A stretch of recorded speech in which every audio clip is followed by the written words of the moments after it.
People, good to see you. Evening. Sorry, by accident, I started the live show before editing the episode number. So I ended it quickly and then re-uploaded the live show. So let me take the other one down.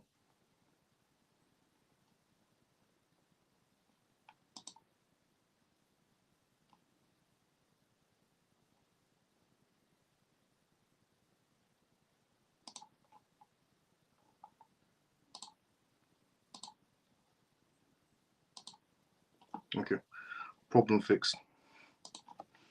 Come on, good to see you, brother. How you doing? Comatus, good to see you. How you doing? Woodhouse, good to see you. How you doing? Hyper Sniper, good to see you. How you doing?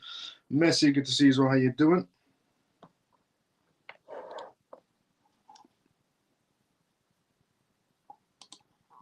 Also, thank you so much to everyone that's retweeting the live show right now as well on X. And thanks so much to everyone that's retweeting the live show again because of me ending the live show and re-backing up again.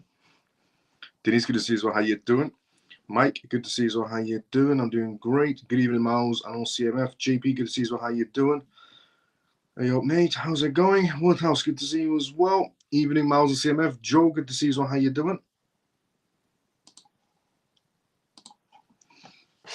Genuinely, thanks so much to everyone that's liking the live show on YouTube right now. Thanks so much to everyone that's also retweeting, liking the live show on X as well. So, before we start the live show, let me just give you in essentially a gist of what we're going to be talking about on this live show.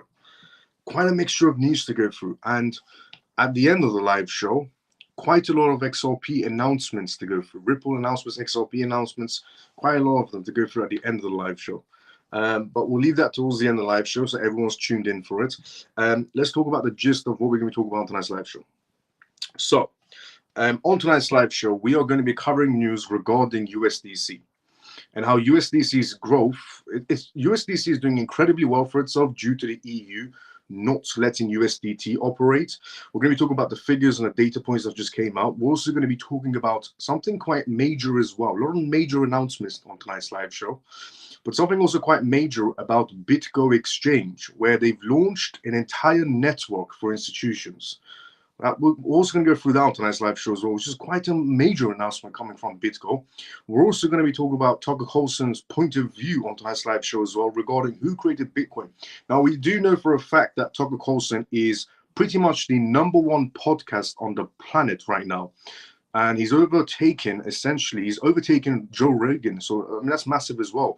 And Tucker Carlson has essentially talked about who he believes created Bitcoin, his point of view, and he gets millions upon millions of viewerships. So we'll talk about his perspective. We're also going to talk about tonight's live show regarding Tether and their profit margins. And according to Tether, they've surpassed Germany in terms of US Treasury holdings. And we're going to be going through also on tonight's live show regarding Bitcoin and the Fed reports that have came out, the bullet points. We're also going to be talking about tonight's live show regarding crypto should not be used for politics. Is a perspective coming from MoonPay's president. MoonPay is a massive crypto platform as well in terms of payments, and they're utilizing quite a lot of businesses worldwide, also in some decentralized wallets like Trust Wallet and so on. And MoonPay's president has came out and given his perspective in an interview that crypto should not be used as a political field. We're going to be going through on tonight's live show also regarding the whole XRP and CME situation as well. How's that going to be helping XRP so far and how could benefit from it? We're also going to be talking about the Bitcoin ETP that's just been launched by Fidelity on London Stock Exchange, which is massive as well. We're also going to go through on tonight's live show regarding Custodian Bank. Custodian Bank has came out with a very interesting perspective that Bitcoin is shifting back to the US banks and is moving away regarding, essentially other jurisdictions leading the way for blockchain innovation and Bitcoin technology and so on. And according to Custodian Bank, that is coming back to the United States, where the banks are coming back into the game inside the United States and taking control of the whole blockchain scene. We're also going to be talking about tonight's live show regarding the US SEC chairman, Gary Gensler, who is the #1 king for stifling innovation inside the United States. He's came out with his perspective on regarding crypto fraud and AI fraud and what not to do inside the crypto space. We're also going to go for tonight's live show regarding the Japanese giant crypto bank, Bitbank, which is preparing to go public, which is a massive announcement as well. quite a bit of major, massive announcements on tonight's live show regarding Bitgo launching an entire institutional blockchain, and essentially the Japanese Bitbank launching it as a public company, which is massive as well. We're also going to talk about regarding stablecoin balance sheets and how they can be supervised. That is also a major announcement we're going to go through on tonight's live show. The Bank of International Settlements and the Bank of England have come together and designed a platform where they can find out if a stablecoin issuer is lying about what's backing their assets. That could be a bit of a problem for USDT if they really don't have backings for their assets. But this is a massive announcement as well regarding finding out if stablecoin issuers are lying to you or not regarding their backings, is what the Bank of International Settlements is doing with the help of the Bank of England. Because they're taking on a major scale. Stablecoins are becoming a massive factor in play right now. And the banks want to use stablecoins, but they're not sure if they should be using random stablecoins in case they don't really have backings to back their assets. Like they, essentially say, we have a 1-to-1 ratio, we're holding US treasuries, we're holding real estate, we're holding this, we're holding that, whatever's essentially backing their assets. So that's also a massive announcement from the Bank of International Settlements, the Bank of England, where they can find out if the essentially stablecoin issuers are lying about their assets. We're also going to talk about tonight's live show regarding Wisconsin. This is also a bit of a massive news as well. Wisconsin has launched basically a public tracker to fight crypto scams. Wisconsin has taken it in their own hands to find out if there are crypto scams happening within Wisconsin and how people can protect themselves with a public tracker for crypto scams. Because Wisconsin does have essentially pension funds invested into Bitcoin ETFs, quite a ridiculous amount, about $170 million of Wisconsin's pension funds are invested into Bitcoin ETFs according to the S1 filings with the SEC. So they've taken matters into their own hands to protect their own citizens, which is massive news as well. We're also going to be talking about quite a big, so many announcements on tonight's live show, but we're also going to be talking about Ripple, because Ripple has done something quite major. And by major, I mean Ripple has made 4 announcements on their own websites, which we're going to go through on tonight's live show as well. One is related to a bank launch, a bank that's working with Ripple right now. Second is regarding their stablecoin. And there's so many things to go through. So we'll go through on tonight's live show, but we're going to leave that to the end regarding the Ripple announcements and so on. But we're going to go through the rest of the announcements on tonight's live show. So quite a mixture of news to go through. If you are tuned into this live show, it's going to be an absolute amazing live show with so many announcements to go through. So if you are watching this for the first time ever, welcome to the CMF live show. On this live show, we go through the most recent news that's happening around the world in terms of cryptocurrencies, CBDCs, AI, regulations, and politics. Everything that you must know about and everything that's going to play a very crucial factor in the world entirely changing to this whole digital era. And the disclaimer of this live show, as always, is not financial advice, not political advice, and whatever I say is only for entertainment purposes. And as usual, we are live right now on YouTube Live and on X at the exact same time. And if you're regular, let's go CMF. And if you are new to this live show, welcome to the CMF live show. The live show has officially started now. And we also do Q&As as well, live Q&As. So if you have any questions, put it down in the comment section. I'd be more than happy to answer any questions you may have. Now, before we go for the first news, which is regarding USDC, which is regarding their numbers and how much volume they're bringing in due to USDT not being a part of the EU regarding MiCA regulations. Before we go through that news, let's go inside the comment section first. Let's see where we were. And I read everybody's comments one by one and give short, simple answers to get through all the comments. Everybody's taking time out their day to write a comment down, so I want to respond to everybody one by one, but I do short and sweet. Joe, good to see you. How you doing? Evening. Dennis, good to see you. How you doing? Sorry, my fingers are too big for a small keyboard. No problem, Mike. Now we discuss the reasons why XRP wouldn't drop and pose after the case. In your opinion, what is the likelihood of that percentage form? It's 60, I would say 70-30% ratio. The amount of morons in the market space, the amount of intelligent people. The morons always will outweigh the intelligent. Good evening, Professor Miles and CMF family. Funky brother, good to see you. How you doing? Pablo, good to see you. How you doing? How you all doing tonight? I'm doing great. How you doing? Evening, Miles and CMF. Semper, good to see you. How you doing? Good red evening, Miles and CMF. Let's go, Tom. How you doing? G, good to see you. How you doing? Semper, good to see you as well. Freedom Forever, good to see you as well. Tucker's speech was awesome. His father was in the group. Let's go. What's up, brother Miles and CMF? Bill, good to see you. How you doing? So, first news on tonight's live show. Do you currently have assets on Binance? Yes, I do. Because I'm also I work with Binance executives. So on that basis, yes, I still do hold some assets on Binance, but they're only for trading purposes. Assets that I'm holding for long term, they're all on cold storage wallets. They're not on exchanges. Assets that I move around are always on exchanges. Now, USDC. USDC trading volume has soared about 48% in July, driven by the MICA growth, essentially market growth. And what that essentially means is that the EU is not accepting USDT to operate within the EU because they don't trust it and they don't know what's really backing their assets. And there is one simple rule. If you want to operate in the EU and have access to banks and corporations having access to your stablecoin, there's only one simple rule. You have to hold some of your assets essentially backing your stablecoin inside the EU banks. And Tether USDT doesn't want to do that, so they can't have access to the EU market space. However, USDC Circle have, no issues with that. They're more than, welcoming the idea of holding some assets in the EU to show trust and confidence in their abilities of pegging their dollar to one-to-one ratio. So Circle's stablecoin trading volume has spiked in July thanks to a surge in market inflows and new European rules for digital assets. According to a July 31st report by CC Data, a trading volume of USDC coin pairs on centralized exchanges reached $135 billion as of July 25th, while its market capitalization rose by 5.4% to $33.6 billion. With the implementation of the European Union's market in crypto assets, which is the MICA regulatory framework, Circle became the first stablecoin issuer to be approved by the regulators in the region on July 1st. During the same period, Tether's USDT grew at a slower rate, but still posted a record 11 consecutive months of market capitalizations, increases to $114 billion. Tether's market cap increased by 1.6 in July, whereas comparison, USDC's rose by 5.4%.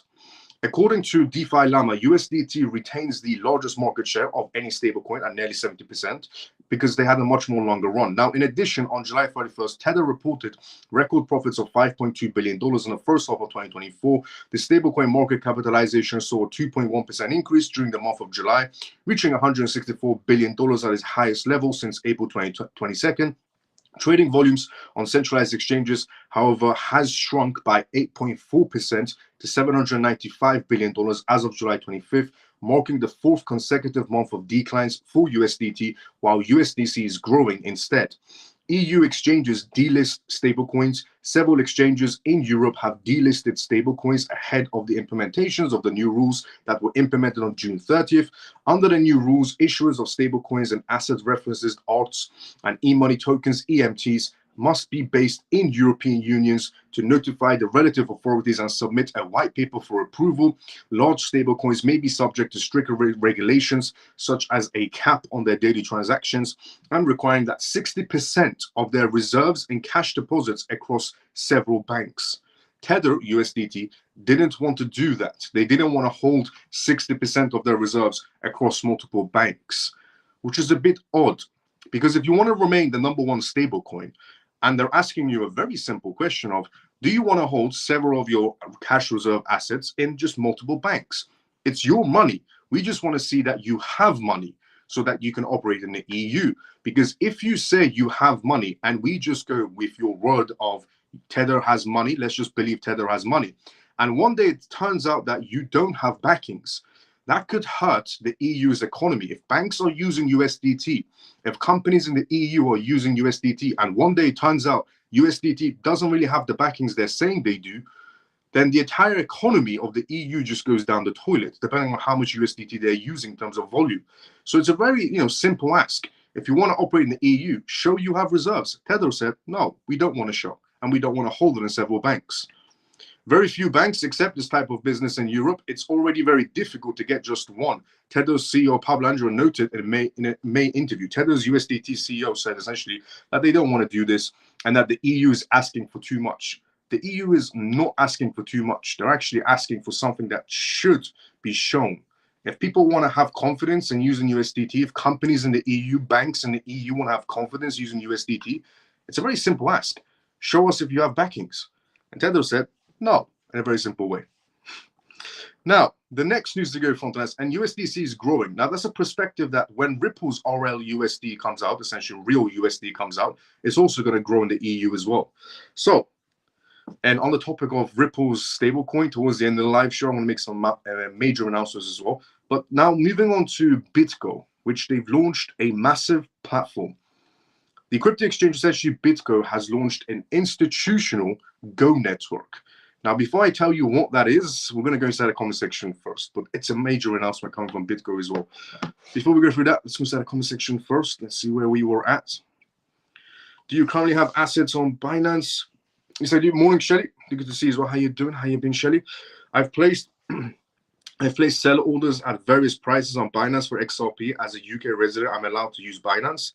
Yes, as a UK resident, if you have a Binance account from previously, you can still use Binance. As a UK resident, if you're trying to open up a new Binance account, you won't be able to. But if you're a previous Binance account holder, you can still use Binance. George, good to see you as well. How you doing? How you been? So, BitGo. BitGo launches a Go network and it eyes institutional crypto growth. BitGo's co-founder, CEO Mike, recently shared his insights on various aspects of cryptocurrency industries and BitGo's latest project, essentially during a Thinking Crypto podcast episode. He asserted that crypto is unstoppable and a major political force and provided updates on the evolving crypto landscape.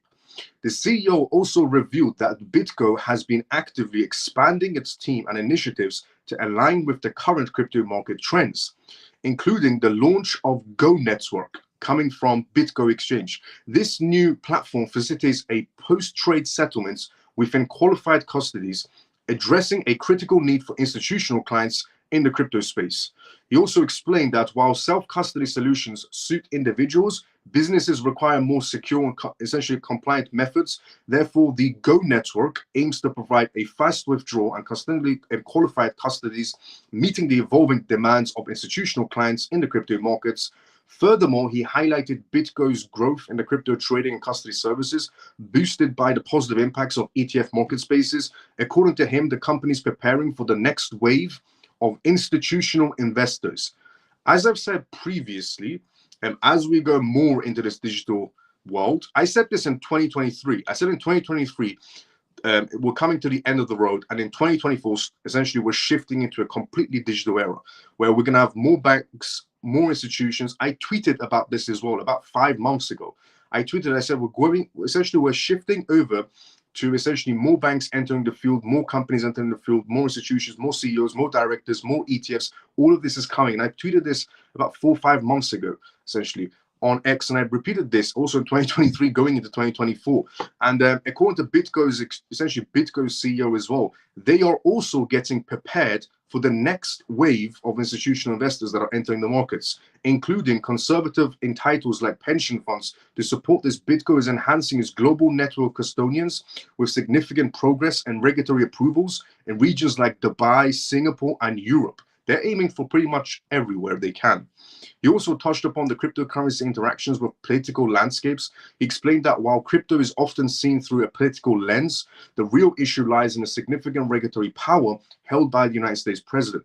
The CEO also emphasized the importance of presidents supporting digital assets, regardless of party affiliation. He also mentioned that Donald Trump and RFK Jr. have shown pro-crypto stances, contrasting with President Biden's more restrictive approach. Moreover, he confirmed that sovereign wealth funds, particularly in Dubai and the UAE, are turning towards crypto investments to diversify their economics beyond oil, which is massive. He added that the regulatory environments in these areas is becoming more conducive to cryptocurrency investments. He also acknowledged the growing stablecoin market, citing examples like USDC, Ripple's upcoming stablecoin. He mentioned all this in an interview, and others, VanEck, BlackRock's, and Paxos. Although he did not reveal specifics of BitGo products, he hinted at BitGo's involvement in custodial services for stablecoins. So BitGo is launching Bit Network, essentially, for institutions getting involved. This is absolutely massive of what's been introduced by BitGo, and it shows who the next wave are. And I also said to everyone that essentially we're going to be going into a utility run. And I said, utility run is in progress. And I tweeted about this about 5 months ago. And I said, a utility run is going to be on the way as well. It's in progress. It's slow progress, but it's in progress. But as we're getting closer, essentially, to Ripple's case coming to an end, to more regulations coming into the field, it feels like everything's just setting up. And with, people like CEOs of Bitcoin coming out and saying that the next wave is basically institutions coming inside the field, or him talking about essentially Dubai's wealthy families moving away beyond oil and going into cryptocurrency investments, and how they're aiming for Singapore, Europe, and essentially other jurisdictions around the world. That is basically the next wave, as what I also said as well. More directors, more CEOs, more executives, more companies, more banks, more of this is entering the market fields.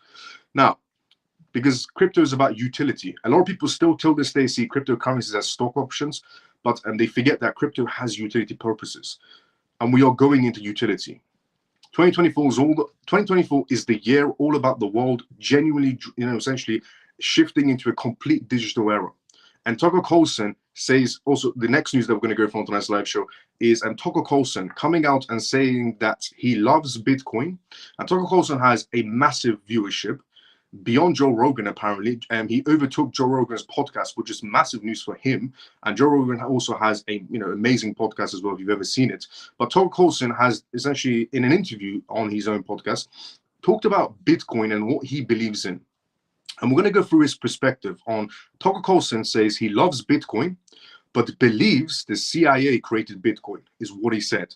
So, famous political speaker Tucker Carlson has a lot of respect for Bitcoin and is apparently very confident about the identity of its creator. He's very confident on who created Bitcoin. During a private event held at the Bitcoin 2024 event in Nashville, the former Fox News host spoke at length about why crypto is the world's best tool for enabling financial sovereignty, even though it was invented by the Central Intelligence Agency, CIA, according to him. He also said, obviously, it was the CIA. We all know it, said Tucker Carlson with a laugh. It's like a signal. They got there first, and it's a honey trap. According to Tucker Carlson, crypto enthusiasts are highly intellectual and can seemingly answer any question beside those relating to the identity of Satoshi Nakamoto. Somebody should answer that, he said. I think we know. The conservative podcast, the comments drew significant attention online, including from popular English conspiracy theorist David Icke, and Tucker Carlson's theory is hardly new. Understated, essentially, tales about the CIA's involvement with Bitcoin have long circulated on Reddit as well. In fact, the CIA once confirmed that it had initiated projects focused on cryptocurrencies to combat ransom schemes. Ex-CIA boss Michael also came out and said that even once called it a bone for surveillance, considering blockchain analysis, high effective crimes, fighting intelligence, and gathering tools. But that's about as far as the evidence goes, with the rest boiling down to skepticism and some secret guys with a Japanese name created the first decentralized cryptocurrency. As far as Bitcoiners are concerned, the man behind Bitcoin doesn't really matter at this point, given the project's code and ledger are 100% transparent. Tucker Carlson wholeheartedly agrees with the viewpoint. It doesn't make it any less a history-transforming technology, he said. Crypto gives the average person the freedom to conduct his affairs without oversight or control. Still, to live it up to its potential, Tucker Carlson believes that Bitcoin needs to overcome its adoption hurdles as a medium of exchange, not just a store of value. That includes convincing the general population to accept Bitcoin payments and making it private enough so that it couldn't be tracked and punished for using it. If you can find a way to solve those problems, I would liquidate and put everything into Bitcoin, he said. I mean it, he said. I think Bitcoin holds the key to keeping alive the country that I grew up in. So that's Tucker Carlson's opinion regarding who he believes created the essentially Bitcoin. The CIA is his perspective. But at the end of the day, he does go on to say that it doesn't matter who really creates it. Bitcoin does have that transparency factor about it, and it's 100% transparent, which it is. It's 100% transparent. And it doesn't matter on who created is what he's going on about. A lot of people do also say that the CIA has created Bitcoin, but the timeline of when Bitcoin was created was the most interesting factor about it, which was the 2008 crash situation, and then Bitcoin comes along the way. The entire world goes sailing downwards, and then suddenly we have Bitcoin. to fix the problem of inflation, to go against, essentially a hedge against inflation after the 2008 crash. Now, the next news on tonight's live show is regarding Bitcoin, and it's regarding essentially the US Federal Reserve. So we're going to go through the bullet points regarding the Federal Reserve and the information that just came out right now, which is Bitcoin posts a slight gain after the Fed holds rates steady, citing further progress towards a 2% inflation target. Bitcoin's price held relatively steady after the US Federal Reserve kept interest rates at their current level on Wednesday. The Federal Open Market Committee, FOMC, did what most analysts predicted. It held the benchmark federal funds rate between 5.25% and 5.50%. Recent indicators suggest that economic activities has continued to expand at a solid pace. The central bank said in a statement, job gains have moderated and the employment rates has increased but remains low. Inflation has eased over the past years but remains somewhat evaluated. In recent months, there has been some further progress towards the committee's 2% inflation objective. Regarding the possibilities of a rate cut, the central bank said the committee does not expect it well to be appropriate to reduce the target range until it has gained greater confidence that inflation is moving sustainably towards that 2%. In addition, the committee will continue to reducing its holdings of the Treasury securities and agency debts and agency mortgage-backed securities as well. All eyes are potentially on September's rate cuts. Charles Schwab, the managing director, Richard Flynn, told Block that the investors expect to see rate cuts this year in September. We have seen the impact of this certainly in the growing interest in small cap stocks, which tend to be more highly indebted than the large caps. So have been under pressure from the Fed's hiking campaigns, and we are well placed to benefit from the lower interest rates. Today's reports will feel like a deja vu, but a turning point should be close ahead, said Flynn. According to the Chicago Exchange as well, FedWatch tool, interest rate traders have increased their chances of a rate cut in September to 89.6% of a possibility of happening regarding rate cuts. Recent US economic data, which largely indicate lower price pressures in both the consumer price index, CPI, and service-led inflation, also supports the odds of rate hikes in September as well. According to Wintermute analyst as well, after recent US economic data, inflation expectations have decreased accordingly, and one-year inflation swaps currently trade at 1.88%, below the Fed's 2% target. Equities rely despite Fed decision to keep rates steady. Major stocks indices held steady after the Feds held the rates at June's FOMC meeting. During midday trades in the US on Wednesday, the S&P 500 trade in the US on Wednesday. The S&P 500 gained 1.59% and the Nasdaq Composite rose 2.49%. The Dow was essentially up by 0.71%, and the CBOE Volatility Index VIX, essentially VIX, which measures the expected volatility of the S&P 500 index over the next 30 days, fell from 8.9% to 16.11 points. Gold increased by 0.6% over the past 24 hours to $2,423.9 per ounce. Bitcoin traded around $66,537 at a publication time of 1.4% over the past day, according to the Block's Bitcoin price data. So those are the news, essentially. Those are data points that came out from the Fed, that inflation is pretty much the target is headed progress towards that 2% rate. And so far, we could be headed towards rate cuts, according to quite a lot of essentially analysts from Wall Street perspective as well. About 89% rate, they're expecting rate cuts to happen in September. Now, if we do get rate cuts happening in September, then investors will run to the stock markets. And if we don't get rate cuts, then obviously that means inflation is not doing too well, and people will still run towards the cryptocurrency scene. So that's what possibilities of what can happen in a very strong and simple way. But those are the data points that just came out regarding the Fed. So now you have the data points, and now you know what to do. So up until September, you should be good. Now, the next news to go from tonight's live show is regarding MoonPay's perspective. The CEO, essentially the president of MoonPay, Keith, has came out and said that crypto should not be used as a political tool. Now, we're going to go through his perspective, and MoonPay is quite a massive company inside the crypto scene. They're a payment company where essentially it's an off-ramp and an on-ramp for cryptocurrencies and essentially fiat currencies as well, where you can buy cryptocurrencies through MoonPay, through Uphold, through Trust Wallet, through quite a lot of wallets out there, and also quite a lot of businesses accept MoonPay as a payment service as well. So he's came out with his perspective on cryptocurrencies should not be used as a political tool. Now we're going to go through that, but before we go through that, let's go inside the comment section first.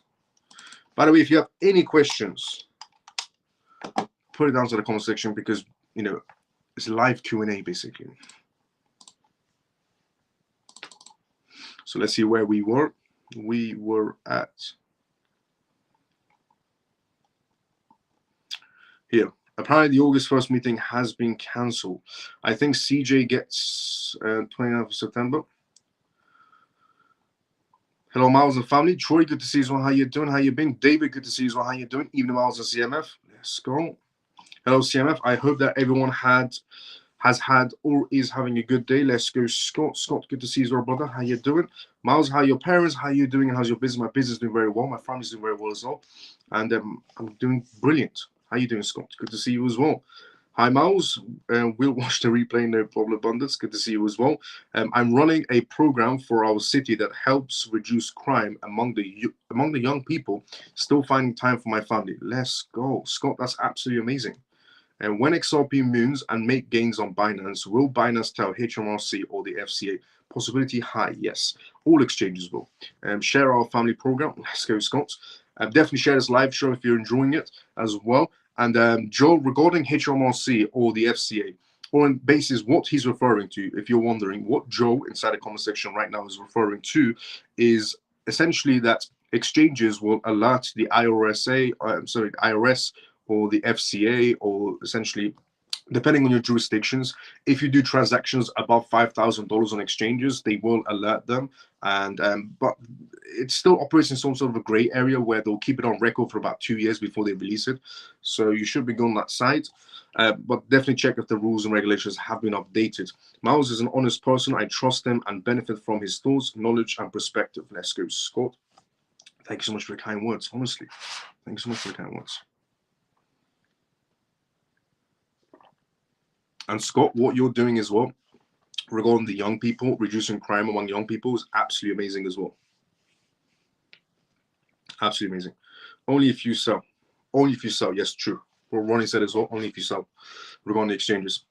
Not if you purchase more than 5,000. It's more like if you sell for tax purposes only. Capital gains, exactly. He's typing in step by step. But exactly, yes, what Ronnie said. Now, crypto. Crypto should not be essentially used as a political tool. It is a technology, says MoonPay's President Keith. MoonPay President Keith Grossman expressed his concerns over the US government's potential sale of Bitcoin as their national debt hits a record $35 trillion.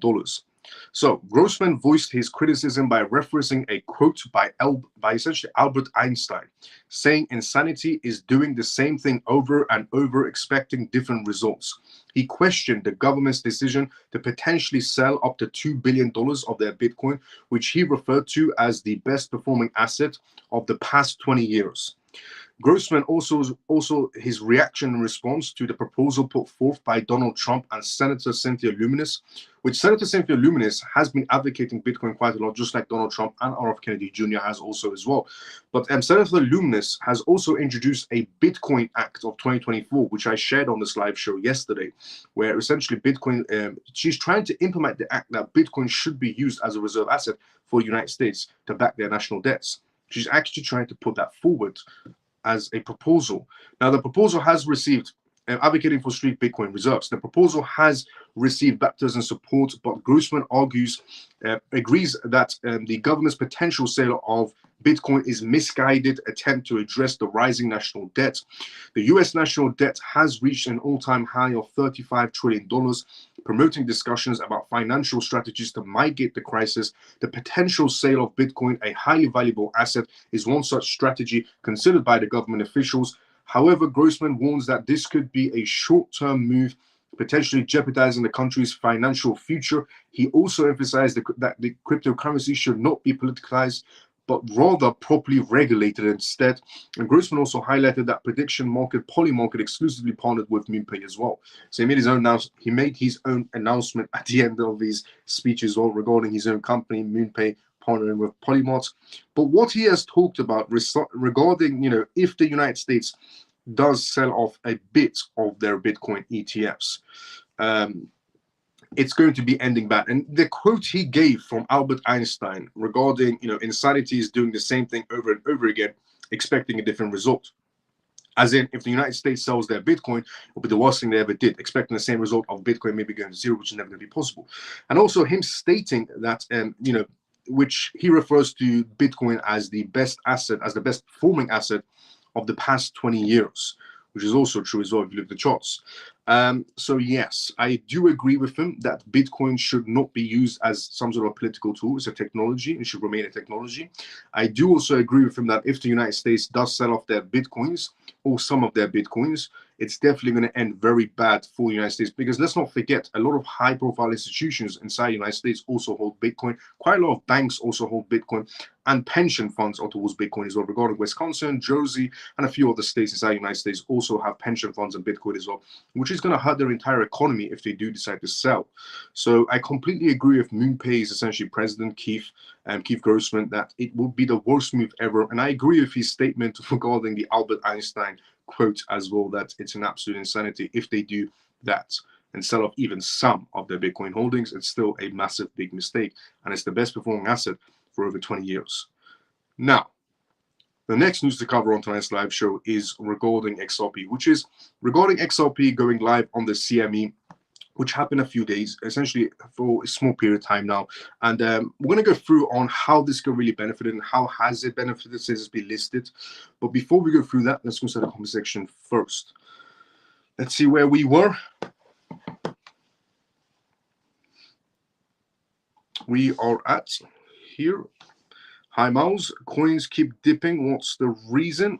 The reason on why the coins keep on dipping is because we don't have any sort of major announcements to move the market so far, except XRP is doing well for itself, and so is XLM. And that's only because of the case coming to an end, the speculation behind it of the case coming to an end.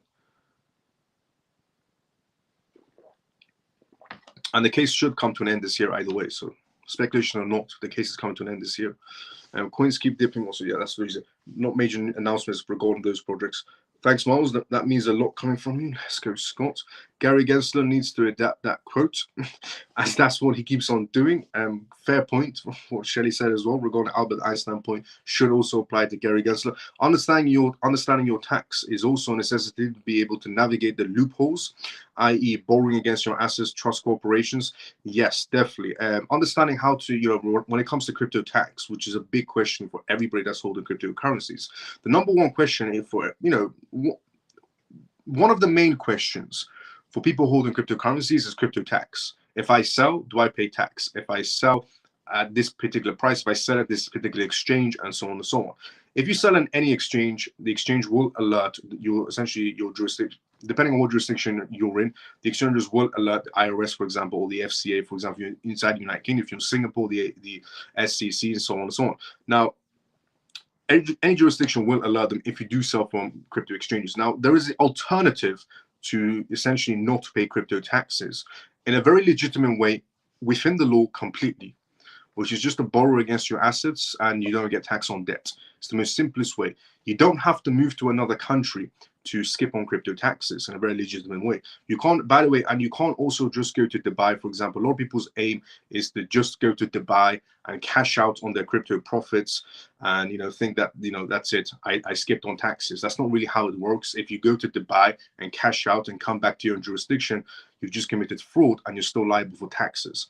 Well, how it actually should work is if you do want to do that, you would have to go to Dubai and actually live in Dubai for a certain period of time, get some sort of residency, and then cash out. You can't just go on vacation to Monaco or Dubai or Kuwait or essentially Bahrain or so on and so on and cash out and come back to your own jurisdictions, back to your own countries and think, you know, everything's sweet. It really isn't. That's basically committing fraud.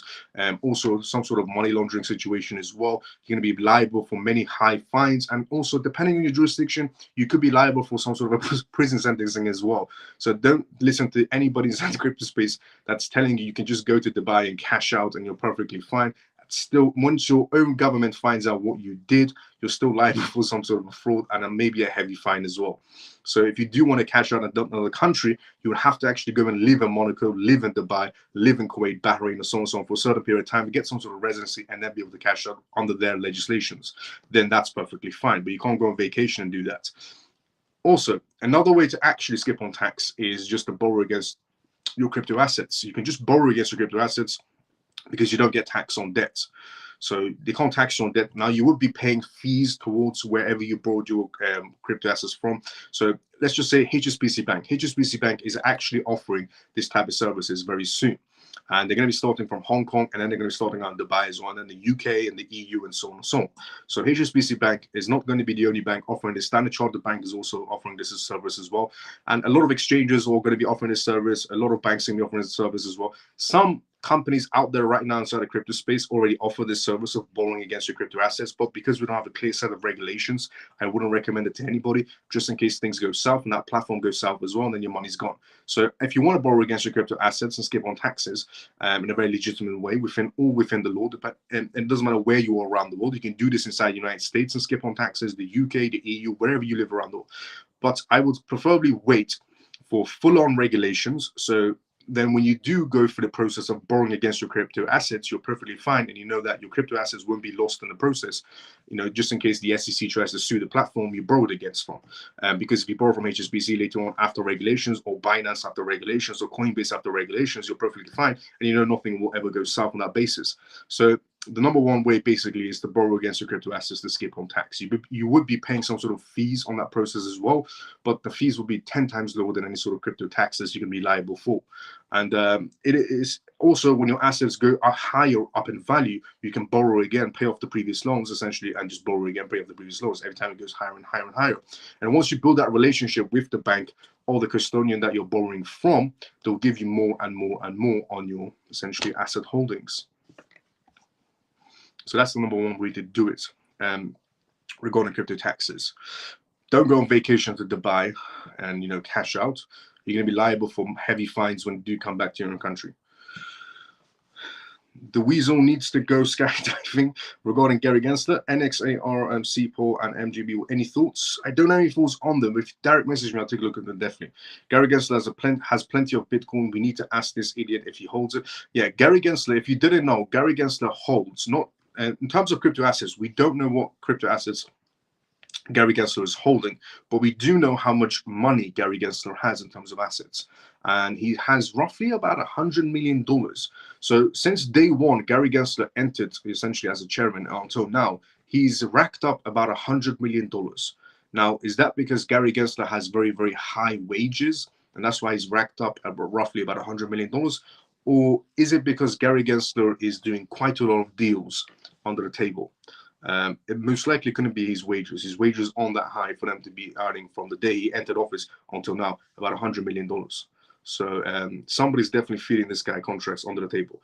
Now, what if you haven't KYC? If you haven't KYC with an exchange, if you haven't KYC with exchange, I would recommend doing it. Otherwise, your assets will be held upon that exchange until you do your KYCs.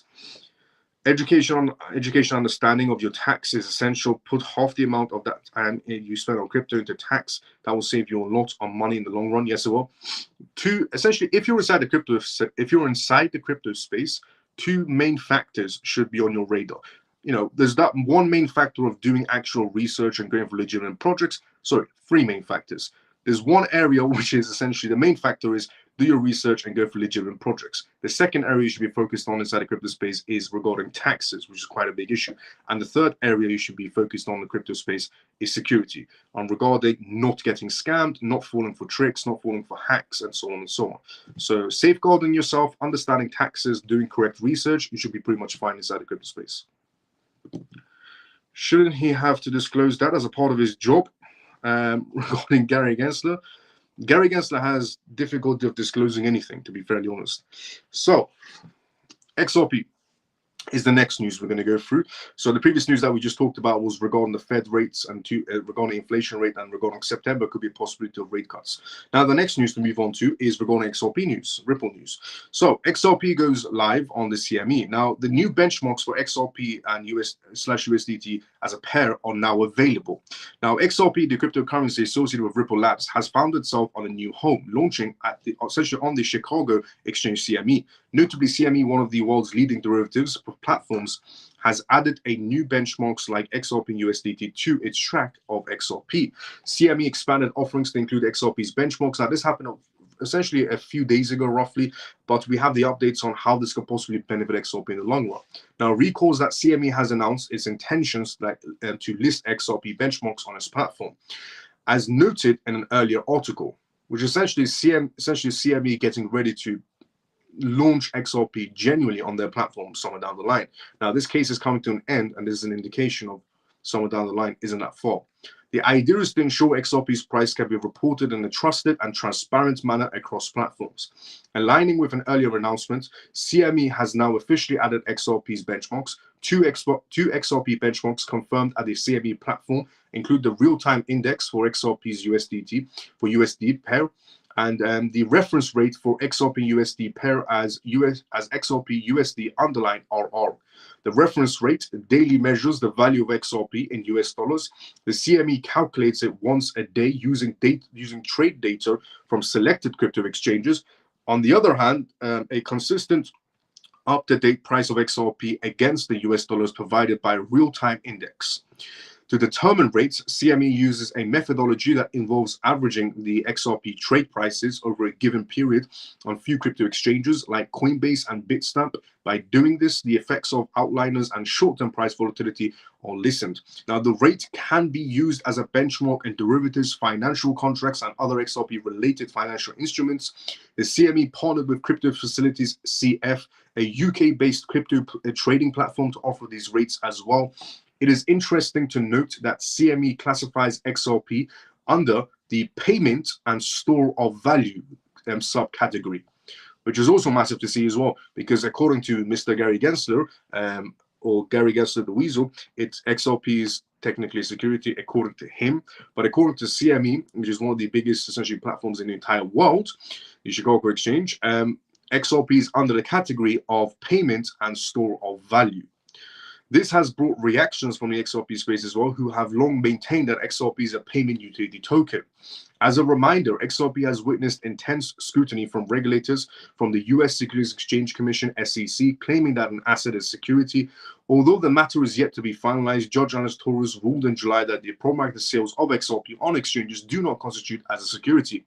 Benefits of CME listings for XRP. The listings of XRP benchmarks on CME is expected to increase the token's visibility, leading to more adoption, and part of this visibility consists of public domains that is simple to access and offers real-time pricings for the token.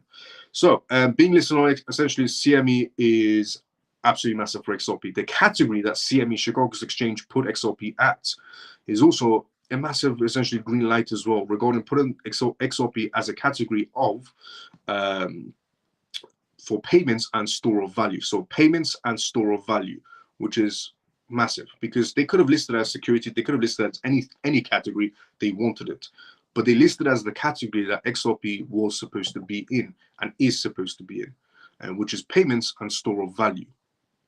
So it's going to be used for payments, and it's also going to be used for store of value. So for an asset to be used as a store of value, it should have some sort of value later on. So if you're wondering if XRP is ever going to stay, if you're wondering to yourself, XRP is always going to stay at this low price it really isn't. For it to be under the category of store of value, it needs to have some sort of value, not a 50 cents value. So Bitcoin, because otherwise they will just put the category as payments, not payments and store of value. Bitcoin ETP. Bitcoin ETP launched by Fidelity International on London Stock Exchange. Before we go through the Bitcoin ETP news and launched by Fidelity's International on London Stock Exchange, was also a big announcement, just like the XRP announcement was as well, and a few other announcements that I made on tonight's live show. We still have so many more announcements to go. But before we go through that news, let's go inside the comment section first. If you have a question, put it down inside the comment section.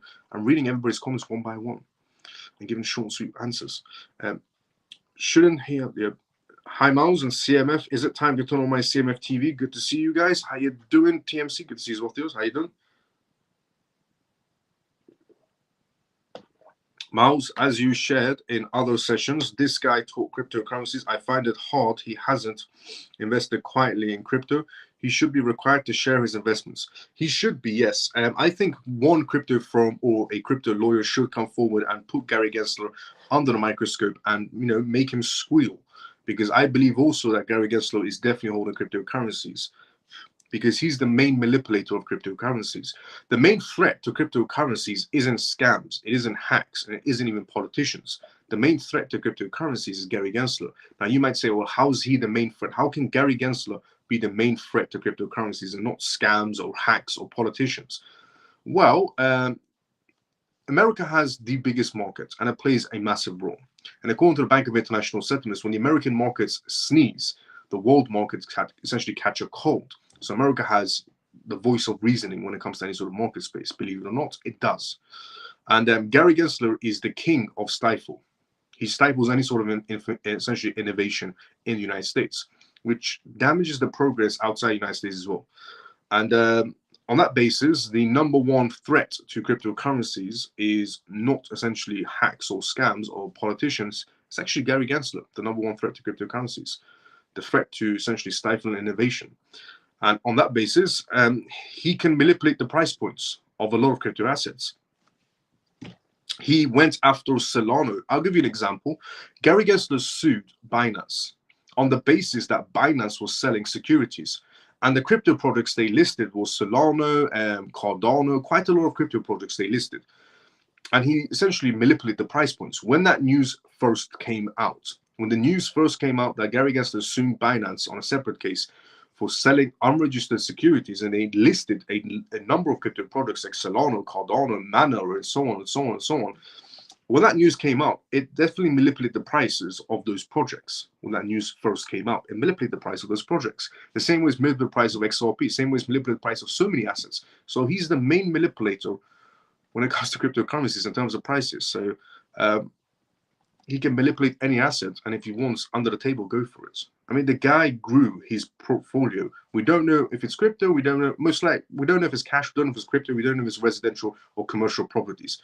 But he grew his wallet, not his crypto wallet, his actual wallet, from whatever it was to $100 million from the moment he entered that chair until now. So where did he get that $100 million from? Because his wages are nowhere near for him to be making that much. So, yeah, I agree regarding that matter. Somebody should put Gary Gensler under the microscope and make him squeal on his own portfolios.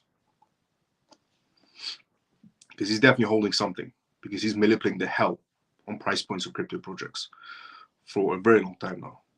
And his wallet grew from wherever it was to $100 million. Money doesn't grow on trees. Money either comes from working very hard for it or by manipulating something out of it. And in Gary Gensler's case, we haven't seen Gary Gensler work hard in his entire lifetime since he entered the chairman office of the SEC. All he has to do is bring out some sort of regulations and, so the market can move forward. Since day one until now, we haven't had a single shred of regulations. In Gary Gensler's words, we don't need regulations. What we have is perfectly fine. We don't need new regulations. What we have is perfectly fine. But what we have is perfectly fine doesn't work. It's never worked. It's never going to work. So he's never done his job since day one. So his money is definitely not coming from Gary Gensler working very hard for it. It's coming from somewhere else. Politicians should also be NASCAR drivers so we can see who is paying them. That I agree with as well. Someone made a quote once. Essentially, politicians should wear their sponsorships like NASCAR drivers. In other words, wearing jackets with all their sponsorships, just like professional drivers, which makes a lot more sense. And we can definitely find out who's controlling who. But yeah, definitely, politicians should also be like NASCAR drivers, so we can see who's paying them. Once the Mickey Mouse case against XRP is over, how many more hurdles left? Just the regulation part of a green light. We have some regulations that's scattered worldwide, but we have some regulations. let's see where we were. We were at here. Can you please describe the CME? It's Chicago Exchange. So am I right in thinking that Ethereum ETFs and any cryptocurrencies without an ETF will take away from other projects' altcoins? So am I right in thinking that the Ethereum ETF and any other cryptocurrency without an ETF will take away from the project's altcoins? An Ethereum ETF, as an Ethereum ETF, okay, Ronnie, elaborate on the matter.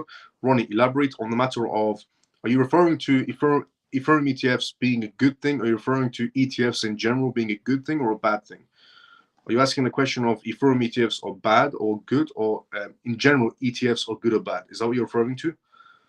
Politicians, and that I read that one. Ray, good to see you. How you doing? What up, Miles and family? Hope all is well, though. Good to see you, Ray. Elaborate on that one. I thought you couldn't hold crypto if you worked for the SEC, which is true as well, which is a rule that the SEC, Gary Gensler, puts. So here is a comedy situation regarding the SEC. The SEC has a rule where SEC members are not allowed to hold cryptocurrencies. So Gary Gensler put a rule inside the SEC that SEC members are not allowed to hold cryptocurrencies. Now, here's the comedy part. The SEC opened up job applications for anybody that wants to join them to help them understand cryptocurrencies better. So you can work for the SEC, so the SEC can have a better understanding of cryptocurrencies. Putting aside that Gary Gensler has full understanding of cryptocurrencies because he taught at MIT on regarding blockchain technology. So putting that to one side. But he opened up positions in the SEC for people that want to join the SEC and bring in crypto innovation for them to have a better understanding of blockchain technology and so on. But the rule inside the SEC is they're not allowed to hold cryptocurrencies. But they want people working for the SEC to be inside blockchain. But they can't hold cryptocurrencies, but they have to be inside blockchain. And that's the comedy part. How can they be inside blockchain but not hold crypto assets? How are they going to have a better understanding of crypto assets if they can't go nowhere near the asset? It's like owning a Mercedes dealership, but you're not allowed to have Mercedes cars inside the dealership. Then what's the point? How are you going to do it? You're going to describe and go, well, the Mercedes car is this color and the bumper is like this and the wheels are like this and the seat belts are like this, and you have no cars inside the dealership. So how can you hire someone to bring crypto innovation? Not just hire someone, create a group of people, hire a group of people to bring to work inside the SEC to show innovation of blockchain technology, to essentially mess around with the asset and bring out explanations. But they can't use the asset. They can't buy the asset. So they got to look at it from a distance. Honestly, Gary Gensler, I've said this before as well. I've said this about multiple politicians as well. But Gary Gensler shares the exact same brain cells as a goldfish. So what's your thoughts on BRICS if it's backed by gold and silver? Regarding my, so what's your thoughts on BRICS if it's backed by gold and silver? Regarding my thoughts on BRICS being backed by gold and silver, that's good for BRICS if they're backing their assets with gold and silver. But it's going to be a beginning type of process where essentially BRICS backs their essentially currency with gold and silver and then eventually takes it off the gold and silver standard and it goes back to countries printing more money. History will always repeat itself. History will always repeat itself. America is not the only country that prints money. A lot of people just think it's the United States that's printing money. Every country prints money. So they're going to put it on gold and silver. If BRICS does back their currency with gold and silver, it won't be forever. It'll be for a small period of time before they take it off the gold and silver standard and it goes back to the banks printing money. I'm wondering who will replace Gary Gensler when Trump enters the White House. True, me too. Same as Nancy Pelosi. Physical hard labor will never make you rich. Trust me. Depends. I'm sure Wales paid him, so they bet. Do you think XRP will go over $3 because last year it only went up to 90 cents? Yes. And last year the case wasn't still over. This year the case will be over. If a crypto has an ETF, potentially it can be more manipulated due to the regulations, money flows, and inside manipulation of that. Make sense? Yes. Thank you for the elaboration. if a crypto project has an ETF, it will be more manipulated. Yes, it definitely will be more manipulated, but there's a positive and a negative towards an ETF. Okay, there's one major positive for essentially a cryptocurrency ETF and one negative for a cryptocurrency ETF, but the positive outweighs the negative on the ETF for cryptocurrencies. So the negative of the cryptocurrency ETF, of any cryptocurrency ETF, is yes, it can be highly manipulated. The massive positive of an ETF is the money inflow coming in will be ridiculously much more higher than the retail section could have ever pushed that crypto project to, because retail money is very flimsy. In a very simple way, retail money is very flimsy when it enters a crypto project. So when retail money enters a particular crypto project, and I've explained this before with given examples. So for example, some people ask me about the crypto project, for example, a while ago. Some people asked me about the crypto project CAS, which is the other one, the KAS. So I explained to people that CAS is a brilliant project, has a lot of promising future for itself. Now, putting that to one side, I said that certain crypto projects will reach some sort of a ceiling where they can't pass through. It's just not possible for them to pass through because the retail section can only essentially push a crypto project to a certain degree. And once it keeps on hitting this ceiling, the retail section will start taking their money out and going to essentially another category, or for example, moving away from CAS, going to AI category, gaming category, metaverse category, DJing category, whatever crypto category comes about. But it just keeps on hitting this ceiling, and this happens to quite a lot of crypto projects. The retail money will hit basically a ceiling, and it will just drift away slowly to another crypto project. Now, institutional money. Once, however, it gets a contract, once essentially projects like CAS get major contracts in place, it will break through the ceiling and go higher. And ETF will also help it break through the ceiling and go higher. Over time, not overnight in any sort of a way. Now, also a lot of people would say, well, ETFs don't work, ETFs never worked, and so on and so on, which they do work. The numbers are there to prove it. Now, the reason why ETFs don't work very well right at the beginning is because of Grayscale. I'm tired of seeing crypto influencers creating videos and saying, everybody said the Ethereum ETF is going to do good, but it never did good. And the same category of influencers were creating videos that say, Bitcoin ETFs, everybody said it's going to do good and never did good, but obviously Bitcoin reached new heights, so it did good. Essentially, it did do very good for itself. But it happened over time. Do you know why it happened over time, not at the beginning? Do you know why every ETF that's just came out, Bitcoin ETF or Ethereum ETF, they've both been staggered right at the beginning and nothing's happened right at the beginning? Because Grayscale manipulates it right at the beginning. Grayscale manipulated the Bitcoin ETFs right at the beginning, holding the biggest portfolio of Bitcoin, switching it over to ETF. The locks came off on a 6-month period of lock, and they were charging 2.5%, hence why everybody sold. And the Bitcoin ETFs didn't do too well right at the beginning before they started taking off, because Grayscale's manipulation came to an end when they all shifted over to essentially BlackRock. Same thing, Grayscale holds the biggest bag of Ethereum in their portfolios. They were holding people's assets on a 6-month lock, and the locks came off when the ETF started.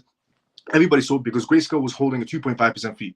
So that's why you don't see major movements right when the ETF comes out. But no crypto influencer will tell you that information that I just told you, that Grayscale is the main manipulator for the ETFs right at the beginning. But what happens after we pass the manipulation stage? Bitcoin touches new heights. What's going to happen to Ethereum after it passes the manipulation stage with Grayscale? It will go to new heights as well. That's just, it's so simple that history will always repeat itself. And I said this when the Ethereum ETFs were coming out, when Ethereum ETFs were coming, when they're about to get approved, I said that Grayscale could be the main essentially manipulator once again. The same way that Grayscale manipulated the Bitcoin ETFs right at the beginning, they can do that to Ethereum as well. And what do you know? Ethereum ETFs get green lighted, Grayscale, the locks came off, they're holding a 2.5% fee. Grayscale was locking everybody's assets 6 months prior to essentially their ETFs. And then they started charging 2.5% for fees when BlackRock is charging 0.25% fee. Or when some of these exchanges, these platforms are charging 0 fees. And they hold the biggest bags of Bitcoin, the biggest bags of Ethereum, and so on and so on. And Grayscale is the main manipulator of ETFs right at the beginning, before they take off and Bitcoin is a new height. Before they take off, now Ethereum is going to be in that mood. It's just the same thing repeating itself. But no influencer will tell you that information because no influencer knows that information. But it's public information. If these influencers bother to read the actual factual document, they would see it. Now, not that Ronnie, that was not towards you in any sort of way, but it was towards the ETF market space in general regarding cryptocurrencies. But the most positive factor about ETFs is that a lot of money enters it. And going back to that factor of, crypto projects hitting a ceiling, once they get a contract to go through it, once they get an ETF to go through it. Okay, institutional money stays with the crypto project for over 5 years or 10 years or 20 years. Retail money enters a crypto project for 6 months. If the project doesn't move, the retail money exits and goes somewhere else. Some people from the retail section will still hold, but the majority of the retail section will shift away after 6 months if there's no movement happening in a particular crypto project. In some cases, you get XRP, which people have been holding for years, and I understand why, based on utility purposes, if you're holding for that reason.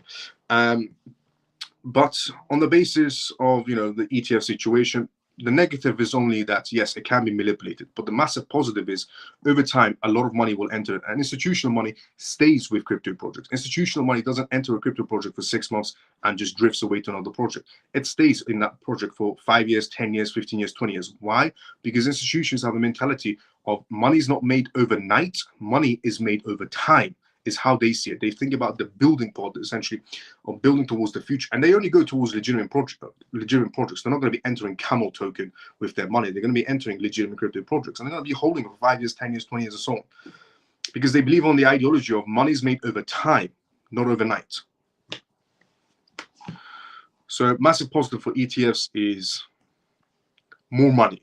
Negative for ETFs is manipulation, yes, but the positive outweighs the negative, which is more money. And if you understand the manipulation section and you don't panic when manipulation happens, you don't panic when corruption happens, then you're perfectly good. Always remember one thing: if you're not the wolf inside the market space, then you're the sheep. And that essentially goes for any market space. If you're not the wolf inside the market space, then you're the sheep. So the positive outweighs regarding ETFs compared to the negative. And a lot of people still to this day will say ETFs are very bad. Corporations coming inside the crypto space is very bad. It isn't.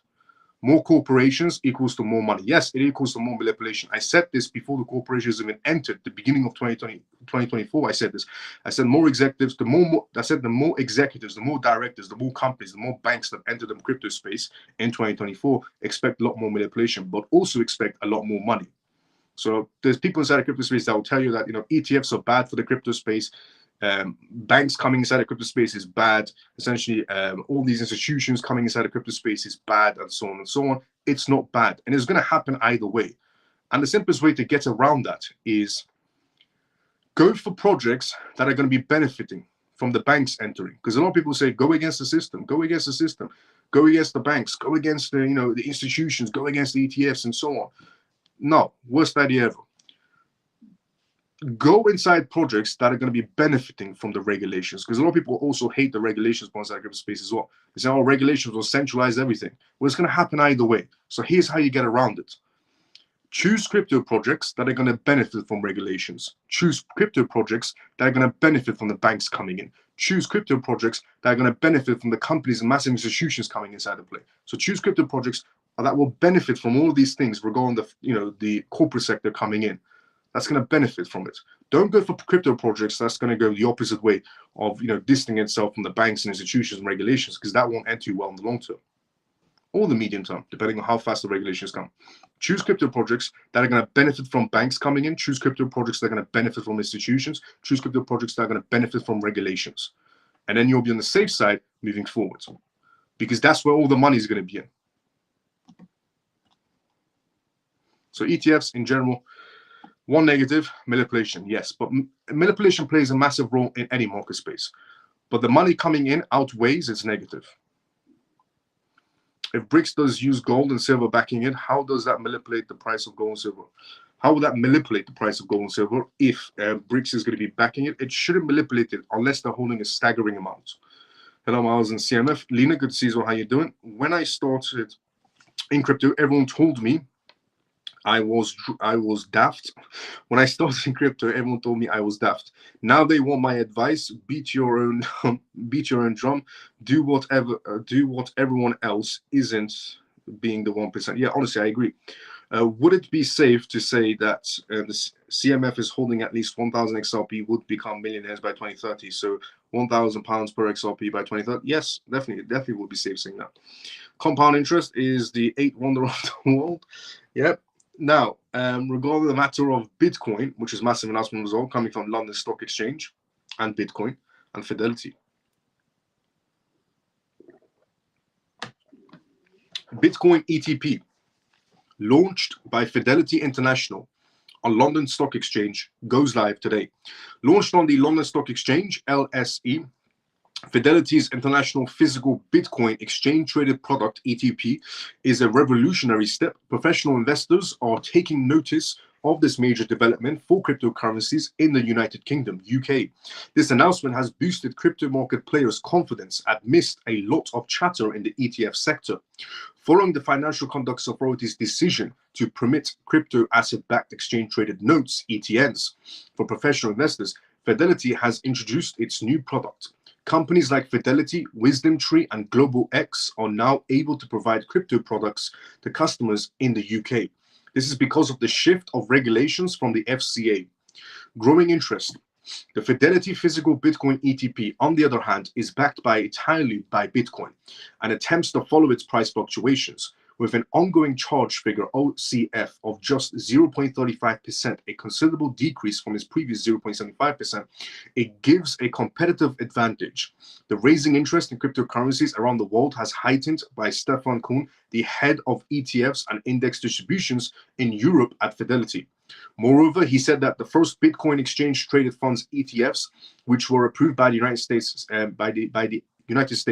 by the SEC, caused this spike. Also, digital assets provided via safe and regulated exchanges are becoming more popular, and the Financial Conduct Authority's approval is a reflection of that, says Kuhn. Now, he also went on to say an easy and safe way for UK-based professionals to invest in Bitcoin is via Fidelity's physical Bitcoin ETPs, he said. Also, furthermore, as the custodian, Fidelity's digital assets, FDA, guarantees that utmost dependability and security. Also, Bitcoin ETPs, which debuted in February 22nd on the SIX Swiss exchange and the Deutsches Börse exchange, essentially, is now available to investors in the UK directly as well. Yes, the UK has officially opened its doors to the idea of ETPs. And once it's opened its doors to the idea of ETPs from the FCA, it's now going to be opening its doors slowly to the idea of ETFs. So London Stock Exchange could be preparing for ETFs as well. Now, next news to go for on tonight's live show is quite a major news as well. Quite a lot of major news we went for tonight's lecture, but we still have a lot more major news to go through. Now, Custodial Bank highlights a Bitcoin custody shifting to US banks. In a recent post on X platform, Custodial Bank's CEO has spotlighted the growing trend of Bitcoin custody moving to US banks.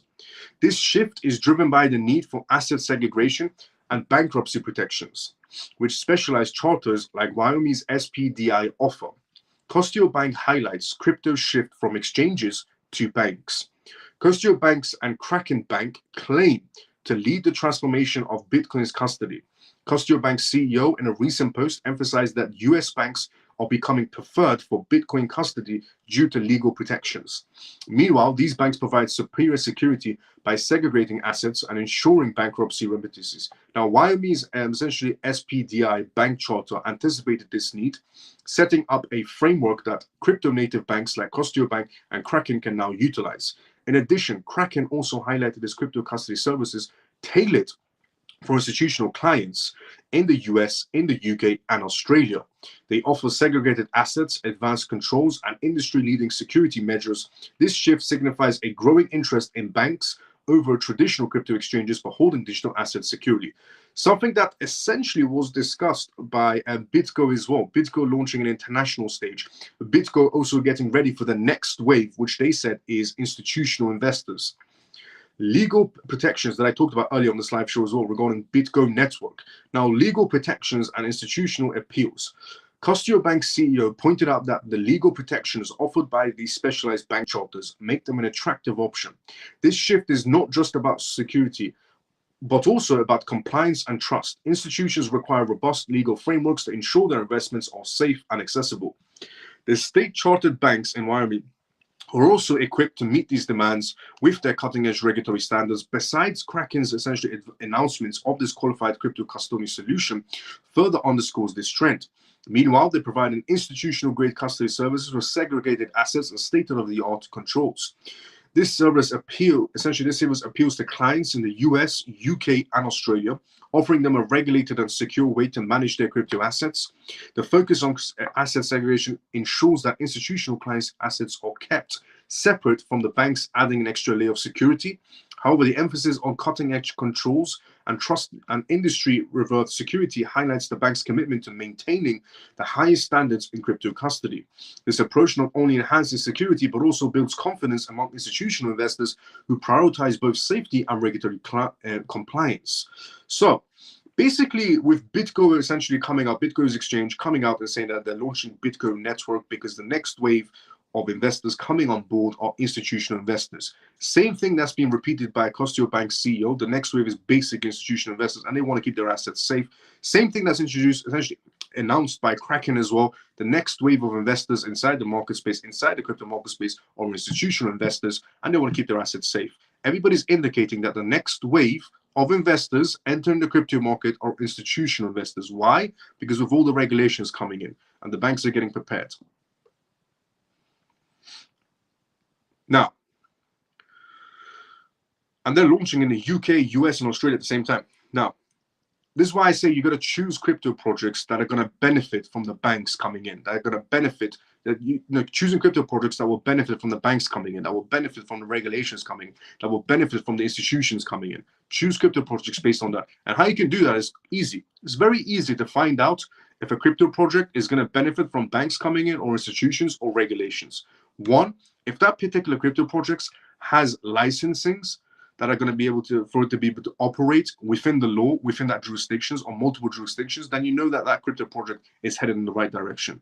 If that particular crypto project has multiple contracts going on, legitimate contracts, legitimate developments, investment funds coming in from major companies out there inside the institutional space, or banks backing them or contracted out to them, then you know that crypto project also has some sort of future ahead of itself. But if there's a crypto project out there that has no licensings and no contracts with banks or major institutions, then you also know where that crypto project is headed in the future as well. It's very simple to tell.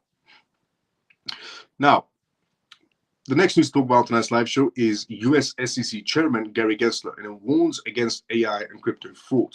So Gary Gensler has decided to come out and talk about, once again, his big speech on staying away regarding crypto fraud and AI fraud. Now we're going to talk about what Gary Gensler basically said.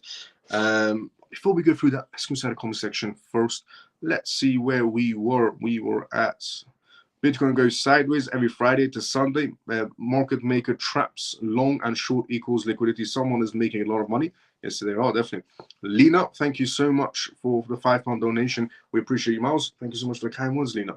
I tried to purchase Ripple stock yesterday. I didn't realize that it is privately owned. Retail customers can't purchase. You can purchase it through one platform.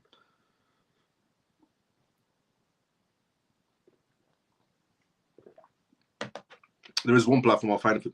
I agree that holding at least 1,000 XRP will put us in a great financial situation in the next 12 to 30 months. Yes.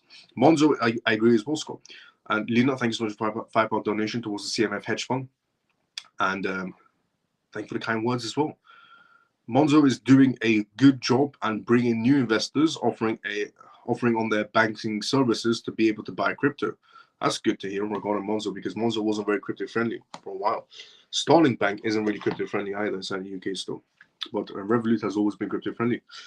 Lloyd's, for me, is the best bank, extremely crypto friendly. Now, US SEC Chairman Gary Gensler warns against AI and crypto fraud. The US Securities and Exchange Commission, SEC, Gary Gensler, has warned the public against AI and crypto fraud. The rise in the use of artificial intelligence, AI tools, and the growing frequency at which they are constantly launched has mandated the need for users to stay cautious. The need for US SEC Chairman AI and crypto warnings. The US SEC Chairman took to X to encourage users to remain vigilant while utilizing AI and other emerging technologies. He precisely told his followers to keep their money safe from these prohibited technologies. The SEC Chairman statement likely stemmed from concerns about how often people fall for AI fraud. Since the beginning of this year, AI firms have launched quite some models with the hope of making life easier for their users. In April, Sam Altman's OpenAI, Google, and French AI startup Mistral revealed updated versions of their models. More AI tools have shown up since then, including OpenAI's newly released Search GPT, which is designed to compete with Google's search engine. Recently, Sam Altman's led firm also made a significant update to ChatGPT, adding voice chatbots to the model as well. And as these tools increased, the authorities beyond the US SEC's chairman are also identifying the rise of AI-related crimes. Some fraudulent schemes misused AI technology to attract investors with promises of high returns. The Commodities Futures Trading Commission's Office of Customer Education and Outreach, OCEO, went as far as releasing a notice discussing the matter. AI firms take safety serious. Oftentimes, the perpetrator of these scams use AI-powered trading bots, signal algorithms, and crypto asset arbitrary algorithms as well. At another time, they use deep fakes to impersonate top financial firms, founders like Ripple's CEO and MicroStrategy's chairman, Michael Saylor. Yes, a lot of people do use AI to scam other people by creating deep fakes. So they'll create a deep fake of Bill Gates. People will think, oh, Bill Gates is making an announcement about giving free airdrops, or Brad from Ripple essentially is making airdrops, or essentially Michael Saylor from MicroStrategy is making essentially airdrops, and it's not true in any sort of way. Now, I've seen quite a lot of these scams pop up a lot. Now, the creators of AI tools are becoming more cautious about ensuring that their models are risk-free. A few weeks ago, Google, Microsoft, Nevada, and OpenAI launched the coalition of a secure AI to address AI safety concerns. The CoSAI is what they're calling it. Initiative is aimed to establishing robust security frameworks and standards for AI developments and deployments. While the SEC has increased its watch over the AI landscape, the regulatory has begun to show leniency towards crypto. At the same time, crypto behemoths are still bent on imposing the flaws of the SEC's administration. So this is something that the SEC should be actually working on regarding protecting people's assets and so on, not suing crypto projects. This is what the SEC should be doing: protecting people from deep fakes, from essentially actual crypto scams or AI scams out there as well. And please do not fall for any free airdrops. There is no such. It's a very simple saying. There is no such thing as free money. If anybody ever promises you free money, there's no such thing. Now, that doesn't matter if it's, essentially physical money, in other words, fiat money. If someone offers you $3, it doesn't exist. If someone offers you free British pounds, it doesn't exist. Free euros, it doesn't exist. Free crypto money, it doesn't exist. Free money in general does not exist. So if anybody tells you, here's some free money through this airdrop, no. Just always keep that in mind. It's a very simple sentence. Free money doesn't exist. Japanese crypto giant Bitbank prepares to go public. This is a major announcement as well, coming out of Japan. That Bitbank, a giant bank in Japan, is about to go public, but it's a crypto bank that's about to go public. So, Bitbank, one of Japan's major digital asset exchanges, prepares to go public. This development, announced by tech giant Mixi on July 31st, marks a pivotal moment in the evolution of Japan's crypto industry. Honestly, it is massive. Japanese crypto giant Bitbank prepares to go public. As they take steps towards a potential stock market listing, it's not only essentially highlighting the growing maturity of the crypto market in Japan, but it also signals an increasing confidence in digital asset businesses. Bitbank's initial public offering listing announcement, in a significant development for the cryptocurrency market in Japan, Bitbank, one of the country's most leading crypto exchanges, is preparing to go public. This news was announced on July 31st by Mixi, a major player in Japan's IT sector, listed on Tokyo Stock Exchange Prime Market. As the exchange is known for their comprehensive crypto asset offerings, robust order books, swift remittances, and competitive transaction fees, they have gained substantial support from prominent Japanese investors. The exchange's current ownership structure includes Mixi holding about 26.99%, Keras Inc. holding about 23.05%, and Bitbank's CEO holding about 30% of his company. While the exact timing of the market for the listing have not been determined, the move is subject to approval from relative authorities. MIXI has cautioned that the listing could be cancelled depending on outcomes of the preparation process review as well. This development follows MIXI's significant investment of approximately 7 billion yen in the exchange through third parties, essentially of new shares that happened in September 21st, which made the exchange an equity method affiliate of MIXI. Similarly, Kersco Limited also entered into the capital and business alliances with the exchange in July 2017, focusing on virtual currency-related businesses. MIXI was its essentially social networking service. MIXI, a popular social game, Monster Strike, boosting about 55 million users, brings considerable clout to this venture as well. As the exchange moves towards public listing, industry observers anticipate further essential attachments to its already well-received services. This development marks a significant milestone in the Japanese cryptocurrency landscape, potentially setting the stage for increased mainstream acceptance and integration of crypto businesses in the country's financial markets. Recent economic developments in Japan. Concurrent with the already stated announcement, Japan's economic landscape saw significant shifts. The Bank of Japan announced an interest in rate hikes and reduction of bond purchases, causing ripples in the crypto market.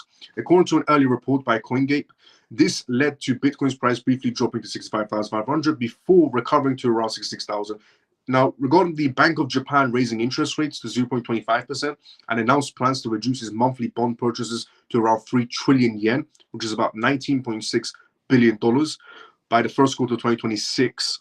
This move caused volatility not only in Bitcoin, but also the equity markets and the Japanese yen. Interesting, analysts had predicted that the more aggressive reduction in the bond buying program, making this essentially the development or this deployment particularly noteworthy for market observers. As in, the market might not be doing too well, but a lot of things are happening inside the market space, which is essentially the Japanese crypto giant Bitbank prepares to go public. It definitely shows confidence coming out that regarding in Japan as well. If this company gets the green lights it needs to go public, because they're filing in their paperwork, so if it gets the green lights it needs, it's definitely going to show major confidence towards cryptocurrencies in the Japanese market space. Major confidence. And then we're going to see a load of other companies starting to slowly go public as well in the Japanese market space, which is massive. Now, Coinbase being pretty much the #1 blockchain company out there that is public, it did definitely send a trend. And that trend is now going to be copied in Japan as well, which is good to see. More crypto projects going public shows genuine confidence inside their own market spaces as well. And other countries, other jurisdictions will now look at this and go, well, if Japan's doing it, their crypto project is going to go public, then other companies are going to start going public in their own jurisdictions. Companies do tend to follow each other. And a very simple example would be, let's just keep Japan and America in this example. MicroStrategy, Michael Saylor, American company. MicroStrategy buys Bitcoin and essentially backs it with his company, backs the Bitcoin as an asset with his company. And he did this for a very long time and he still is doing this, Michael Saylor. And a Japanese company by the name of BitPlanet started doing this as well. And they actually said, we're following the footsteps of Michael Saylor. They said, we're following the footsteps of Michael Saylor and MicroStrategy. So companies tend to follow each other. And once one company does something, other companies will follow it in suit. So there's the first steps of Japan blockchain companies going public. Or in this case, a bank, crypto bank going public, which is massive, massive confidence on that basis. Now, stablecoin balance sheets. That's massive news as well, but this is also massive news as well. Bank of International Settlements and the United Kingdom have come together and they created something very interesting. And by that, I mean stablecoin balance sheets can be supervised. Stablecoin balance sheets can be supervised. Bank of International Settlements, the BIS, and the UK Central Bank project claims. They developed essentially a tool that can determine if a stablecoin issuer genuinely has the backings it says it has. This is showing incredible confidence again towards the market space. It's showing that we're moving towards where the entire world is shifting, because with all the banks and the regulations and institutions coming into play, they're trying to make the crypto market safe before more banks and more institutions enter the field and completely take over. They're trying to make sure the market space is safe for them to enter it and use it before more banks, more institutions come through and basically take over the entire crypto space, because they have a lot more money than the retail section. And before they do that, they've got to make sure the Bank of International Settlements, which is the banks of all central banks, 60 centralized banks are under it pretty much, and G20 countries, G7 countries, they're all in the Bank of International Settlements. They're trying to make sure that stablecoin issuers aren't lying. And it's a tool that they developed. So they're calling it Project PYX Trial. Is a first step towards a tool that could support and supervisors and regulators in proactively detecting issues in stablecoin backings. The Bank for International Settlements and the central bank of the central banks and the Bank of England have been able to demonstrate that the balance sheets of assets referenced stablecoins can be supervised. And this is a report that they released. Project PYX Trial has developed a prototype data analytics pipeline which can provide supervisors with near real-time data about stablecoins, liabilities, and the assets that back them. The group said stablecoins are digital coins which are pegged to other assets like fiat currencies, for example. The technology is a first step towards a tool that could support supervisors and regulators in proactively detecting issues in stablecoins in terms of backing and the aid and the development of the policy frameworks based on integrated data. This could really backfire for Tether if Tether really doesn't have access to back their USDT, because if the Bank of International Settlements implements this tool and finds out that some stablecoin issuers are lying about their backings with this particular tool, then this could end bad for quite a lot of stablecoins. But it's good for them to end bad, because I want to know, if I'm using a particular stablecoin, I'm sure everybody else wants to know inside the crypto space as well, if they're using a particular stablecoin, if you're using USDT, if you're using USDC, if you're using FDUSD, whatever stablecoin you're using, don't you want to know if it's really pegged to a 1-to-1 ratio of a dollar? Don't you want to know if it's really backing that asset that it claims to do? Everybody wants to know inside the crypto space. So this is an amazing tool that they've created to find out if stablecoin issuers are lying or not.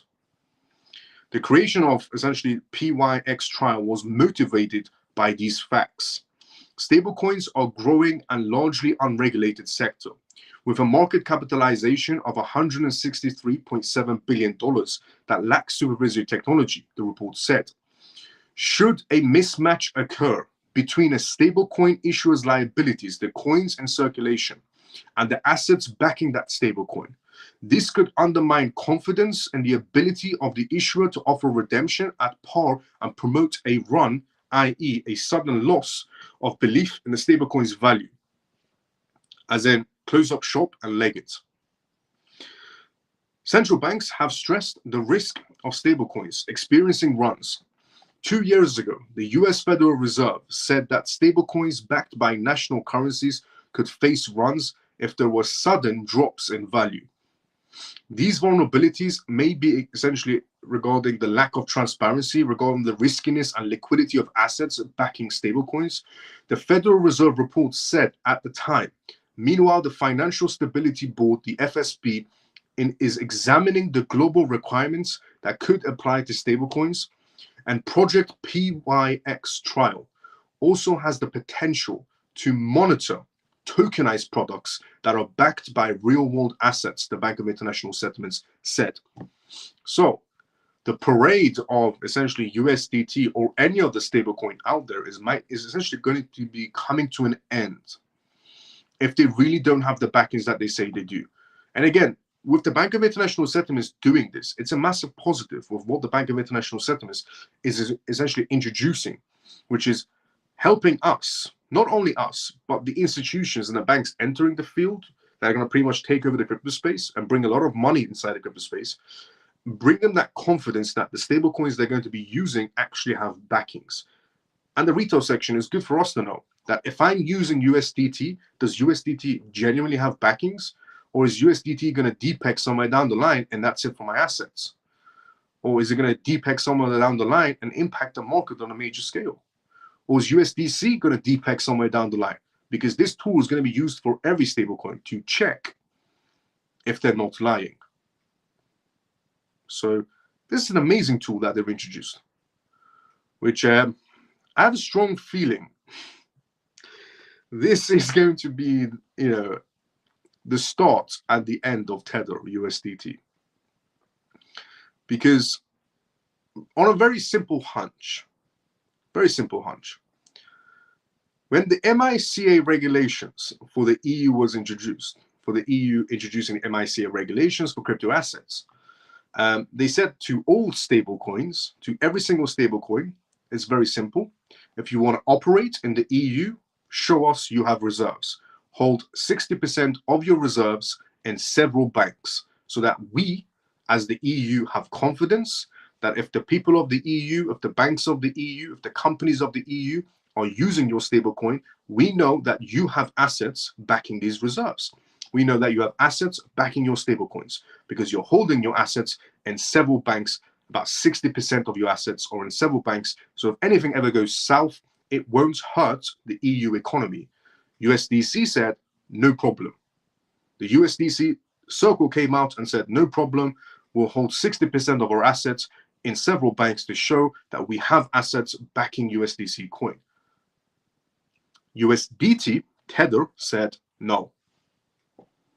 And they said it's absurd. How can the EU ask us to do this? They're not asking you to climb mountains. They're just telling you, if you want to be used, show us proof. Very simple question. They're not asking you to climb mountains. It's not difficult. So with the Bank of International Settlements introducing this tool to find out if stablecoin issuers are lying about their assets or not, this could very well be the end of USDT. And that's where my hunch is coming from, of why would you say no to the EU? Because the EU is one of the biggest market spaces that USDT won't have access to anymore. Why would you lose out on one of the biggest market spaces on a very simple question of show us proof? Because many exchanges have delisted USDT in the EU market space. So why would you lose out on one of the biggest market spaces? Only because you didn't want to show proof of reserves on assets. Is it because you've printed too much USDT and you don't really have the assets you're claiming to have? Because they want you to hold 60% of the assets you claim to have backing your stablecoin in several banks, just to show proof. It's your assets, it's your money, but just show proof that you're holding 60% of your assets on several banks.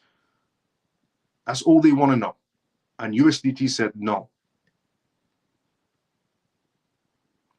I'll be honest, if I was running a stablecoin company, if I was, a CEO of a stablecoin company, and I wasn't hiding anything, and I really had assets backing my stablecoin, I would say, hell yes. Why would I want to lose out on the EU market space? I say, yeah, sure, no problem. I'll hold 70% if you want. Because I don't want to lose out on one of the biggest market spaces in the world. But if I've got something to hide, then I'm going to say no. At that point, it's just common sense. So, Bank of International Settlements introducing PYX trial. They will find out very soon who actually has backings on their stablecoins, and if there's some sort of mismatch going on, or is there actual backings. That's coming from the Bank of International Settlements.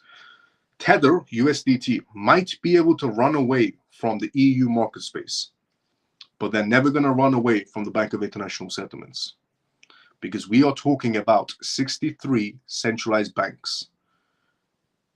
63 centralized banks, G20 countries, G7 countries, all under the Bank of International Settlements.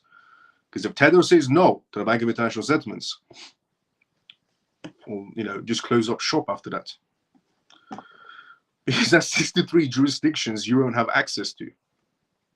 So Tether can run away. USDT can run away as much as they want from the EU's, from the EU's essentially rules and regulations. But they can't run away from the Bank of International Settlements. And if they don't show proof, this tool gets used and it doesn't add up on the numbers. The maths just doesn't add up, for example, on Tether. After PYX, essentially after PYX trial is used and the numbers don't add up on USDT, it's going to end very bad for USDT. I have a strong feeling they've printed too much and they don't have the backings they claim to have. Otherwise, why reject one of the biggest market spaces on a very simple request of show us proof?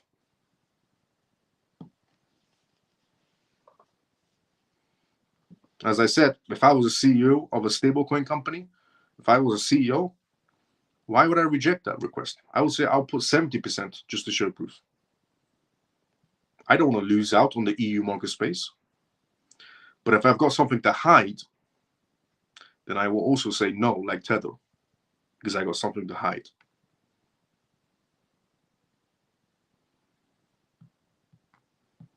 So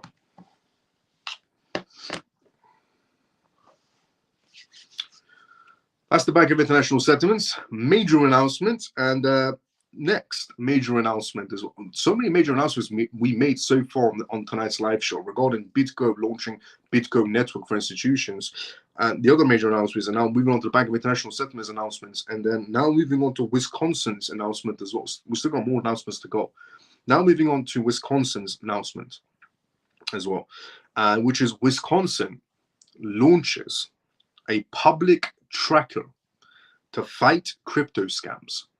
Now, Wisconsin has basically taken things into their own hands. They're taking all matters into their own hands. And it shows the interest coming in, basically, because do you think if there was any, in the past, there was pretty much no interest, and you would never see Wisconsin or any else, United States state or so on, coming forward and taking matters into their own hands.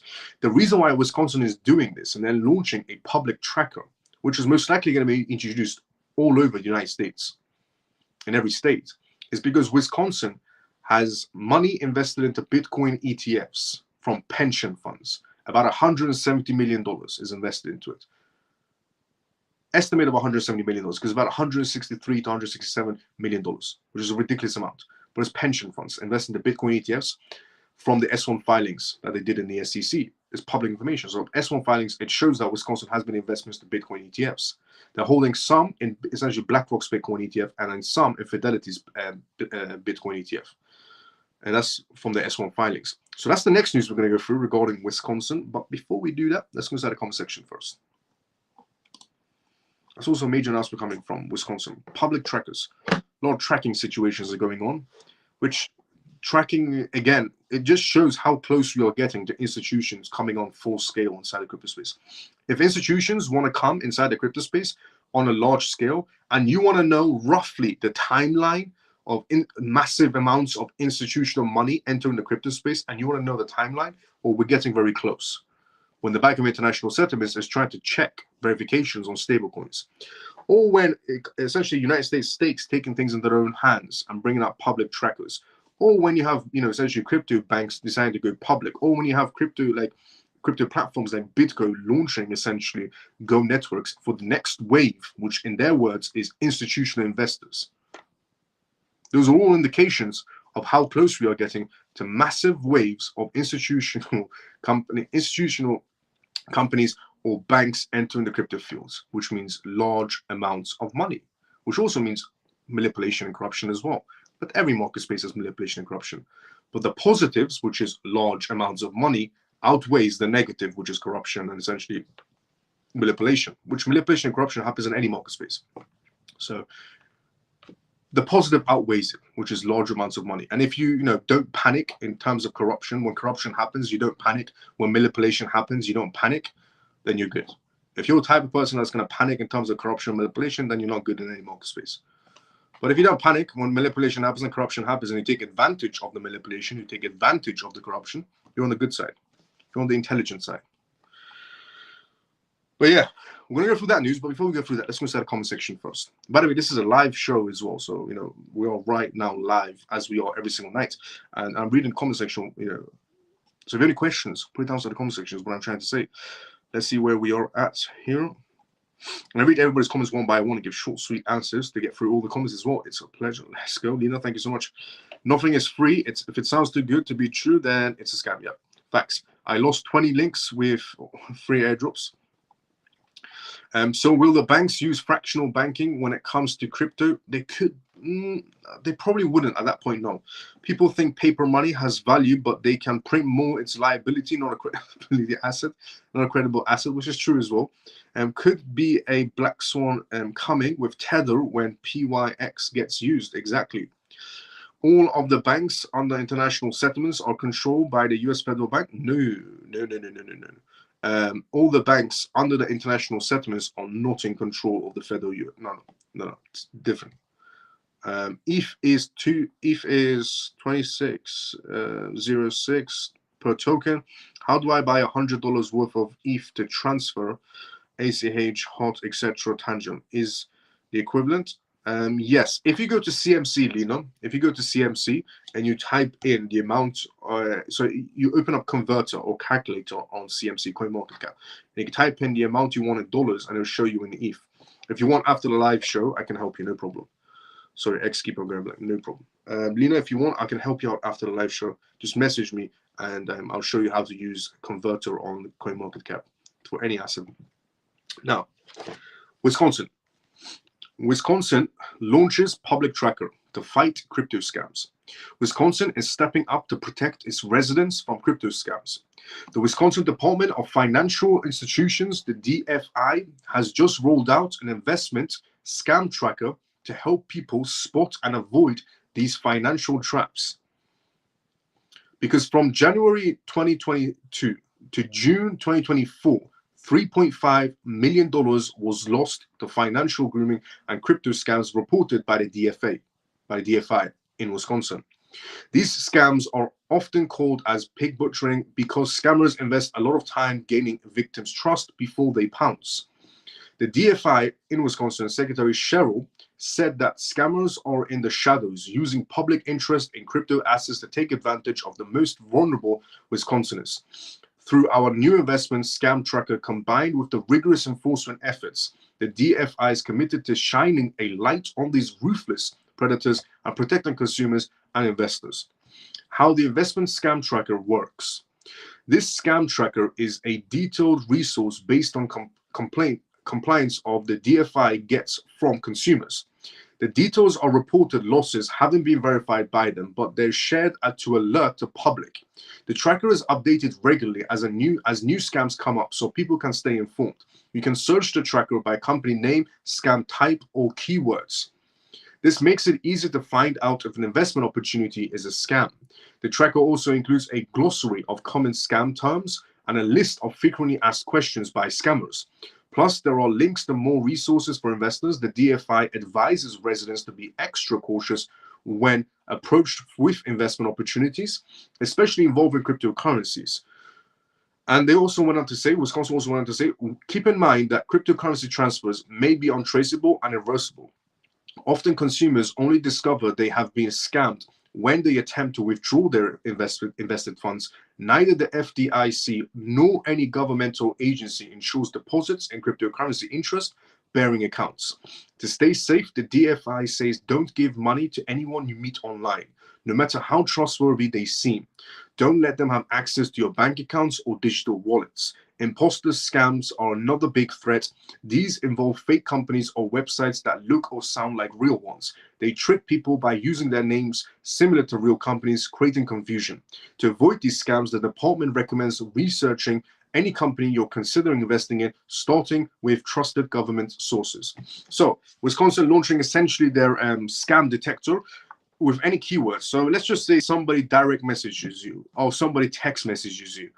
And you can take that, whatever they sent you, copy it and paste it in the Wisconsin, essentially, scam tracker for crypto.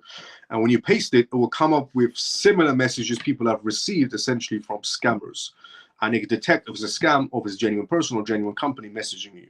So you can copy and paste any messages you receive in that Wisconsin, essentially, tracker. And it will tell you if it's a scammer or a genuine company, which is good that they start to do this. But this is also an indication of regulations, more institutions and banks entering the field, which means more money. Now, major news from Ripple. Multiple major news from Ripple. This is the first one. Solutions for neobank and digital banks. This is on Ripple's own website, by the way. This is on Ripple's own website. So we're going to go through the first one, actually. Actually, you know what? We'll go through the first one and then we'll go through it. So Ripple has released 4 new things on their website. On their own official website, they've released 4 new things. And this is the first one.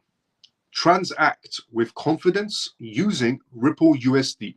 Ripple has officially listed essentially their USD on their own website now. Instant payouts and easy fiat to stablecoin off-ramps on and off-ramps worldwide.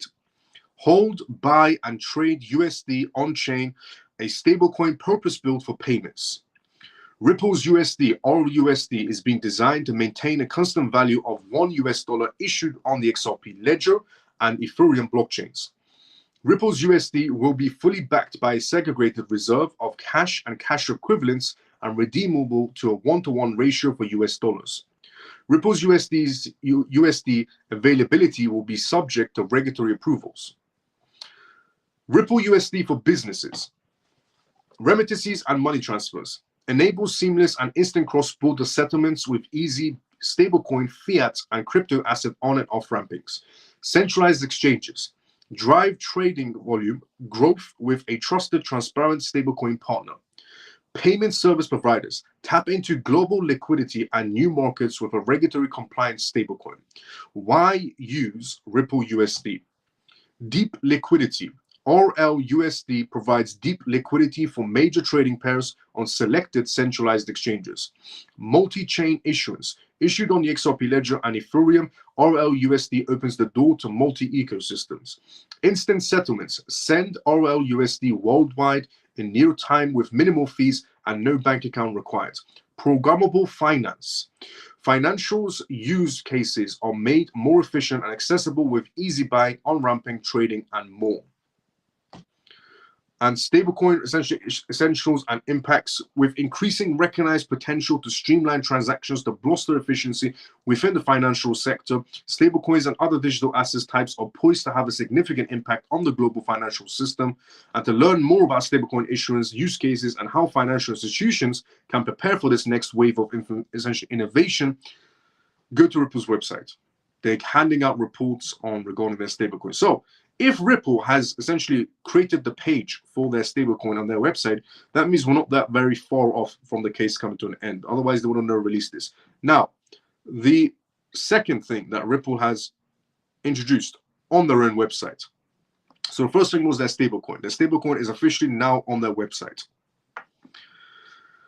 The second thing that they've introduced on their own website is called Launch New Digital Asset Service. These are all the services that Ripple has offered on their website now.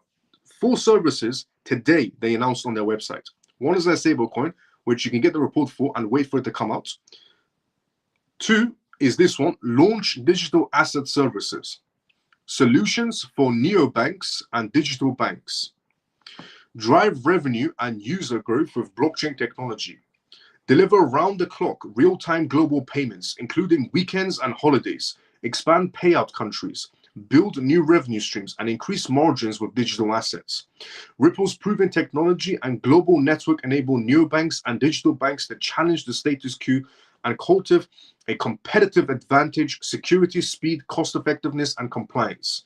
Why neobanks and digital banks choose our payment solution? Why they choose our payment solution? You see the sentencing, not why they should choose us, or on the basis of why they do choose us. This is why they choose Ripple.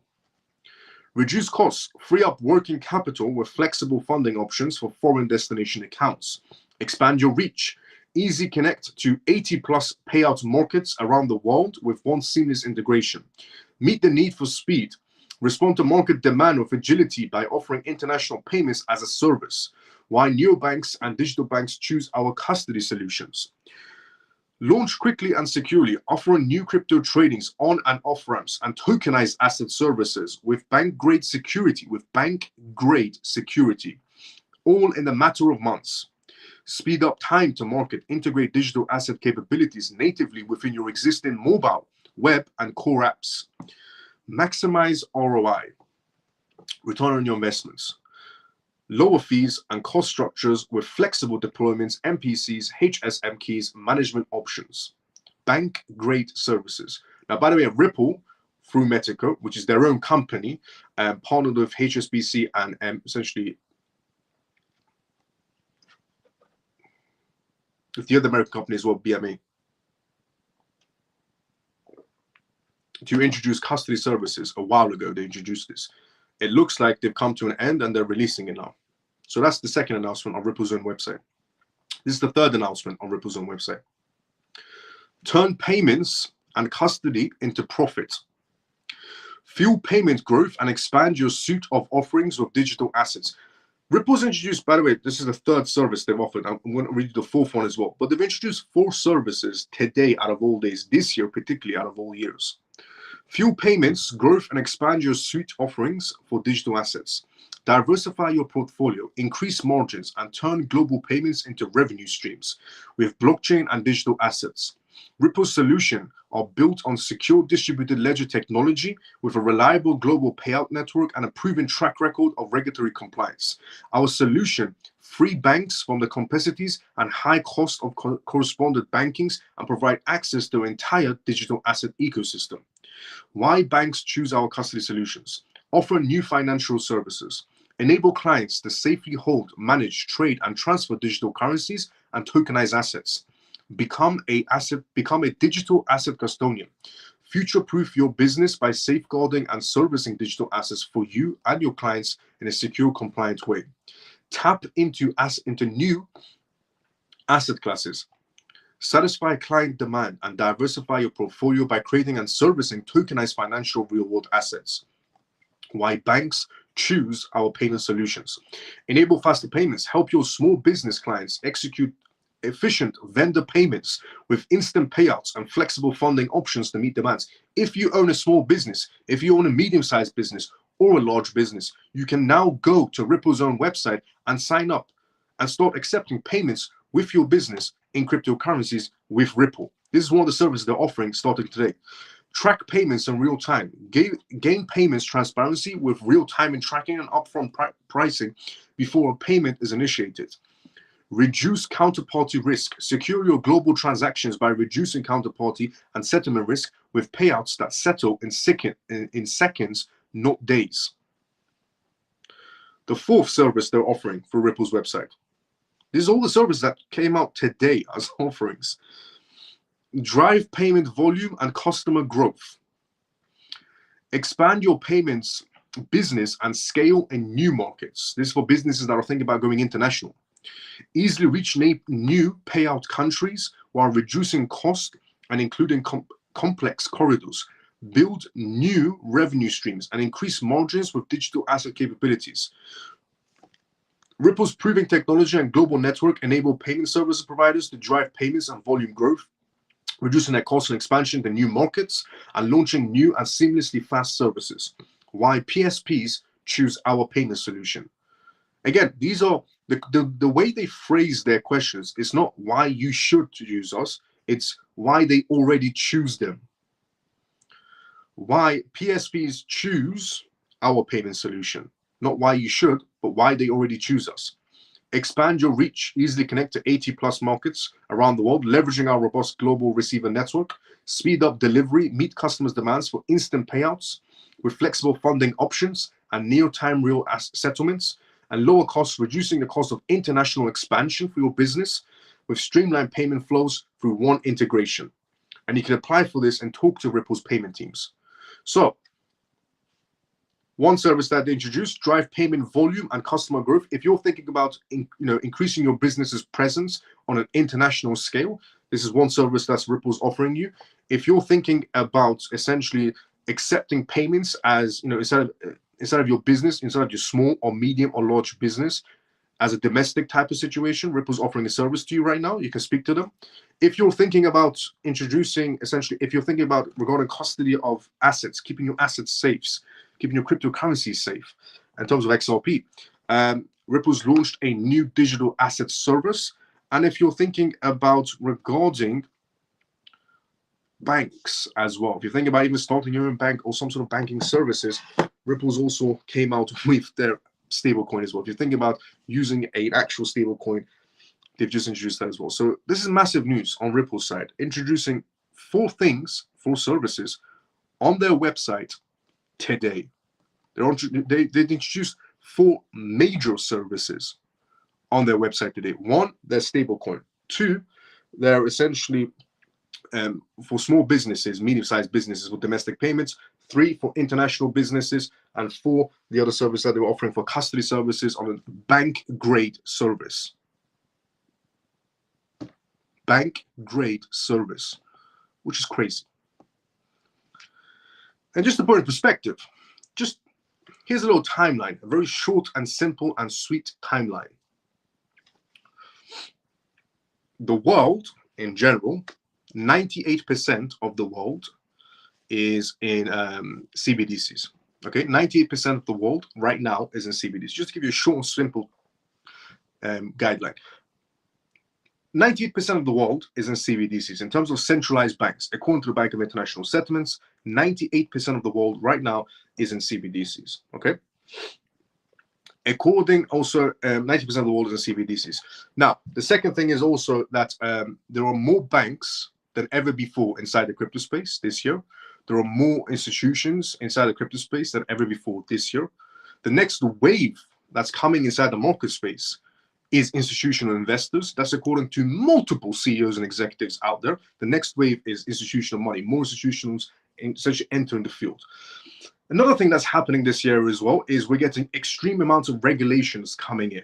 Okay, now also with the Bank of International Settlements, making sure that the market space, the crypto market space, is safe in terms of also stable coins for these institutions and banks to be entering the field and essentially using the crypto space. So we have more banks inside the crypto space than ever before this year. We have more institutions inside the crypto space than ever before. We have more regulations inside the crypto space than ever before. We have more countries in the CBDCs than ever before. And we have the EU, Brazil, Russia, and a multitude of other countries launching their CBDCs starting next year, according to themselves, their own governments. And this year being the particular year where the Ripple case comes to an end. And this year also being the year that Ripple has already introduced the services they're going to be offering to institutions and banks worldwide. That's a little timeline for you. I said this a very long time ago. I said everything moves on a coordinated timeline. Everybody can quote me on this as well. That people that, you know, the CMF members, which is the name of this live show, is called CMF. It stands for Crypto Mars Family. So the CMF members can quote me on this as well. I said everything moves on a coordinated timeline. I said that there's a reason. I said this a very long time ago. I said there's a reason that the Bitcoin ETFs were happening in January, essentially at the beginning of this year, and the reason why Bitcoin ETFs never happened last year or the year before. I said the reason why they happened in January is because essentially we were coming up to the Bitcoin halving and they needed a boost. The reason why the Bitcoin ETFs were accepted in January was because of that reason. That boost was needed, and that boost came from the institutional side. And people kept on saying it's the retail section pushing it, the ETFs up and so on and so on. It really wasn't. The S1 filings are there, it was the institution pushing it. I've always said, you know, everything moves on a coordinated timeline. I said there's a reason. I said this before. The beginning of this year, I said as well. I said there's a reason why the Ripple case at the beginning of this year, I said there's a reason why this case is going to come to an end this year. I said everything moves on a regulated timeline. I said there's a reason why this case is coming to an end this year, because we have more banks than ever before. We have more regulations coming our way and already in play than ever before. And essentially what I'm trying to get to is that what does Ripple need to succeed? Out of every crypto project, what does Ripple mainly need to succeed? Ripple needs regulations and the institutions and banks. These are 3 factors that Ripple needs to succeed, that XRP needs to succeed, correct? XRP needs regulations because it's working with the financial sectors. So XRP needs regulations, banks, and institutions for it to succeed. This year being the year of banks, regulations, and institutions, also being the year that the Ripple case comes to an end. Everything moves on a coordinated timeline. I said this at the beginning of the year as well. I said everything moves on a coordinated timeline regarding the corporate sector, because I'm also from the corporate sector as well, so I understand regarding that matter as well. So that's why I've always said everything moves on a coordinated timeline. This year is the year of regulations, banks, and institutions. This is also the year that the Ripple case comes to an end. And Ripple needs regulations, banks, and institutions.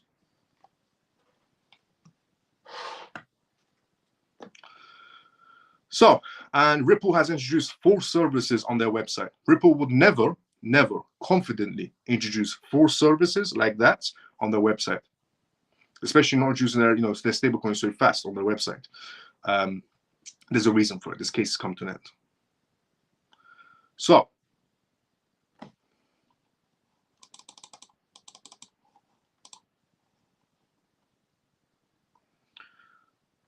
let's see where we were for easy things to miss. XRP, let's go, Christopher. Hey, CMF, sorry, been busy, but listening was driving, no problem. So what is the fastest payment at low cost instant international payments? Surely the banks will lose out. No, the banks are going to be implemented is what's going to be happening. CMF Bank, let's go, Stormy. Hey up, I'm back. Let's go, what else?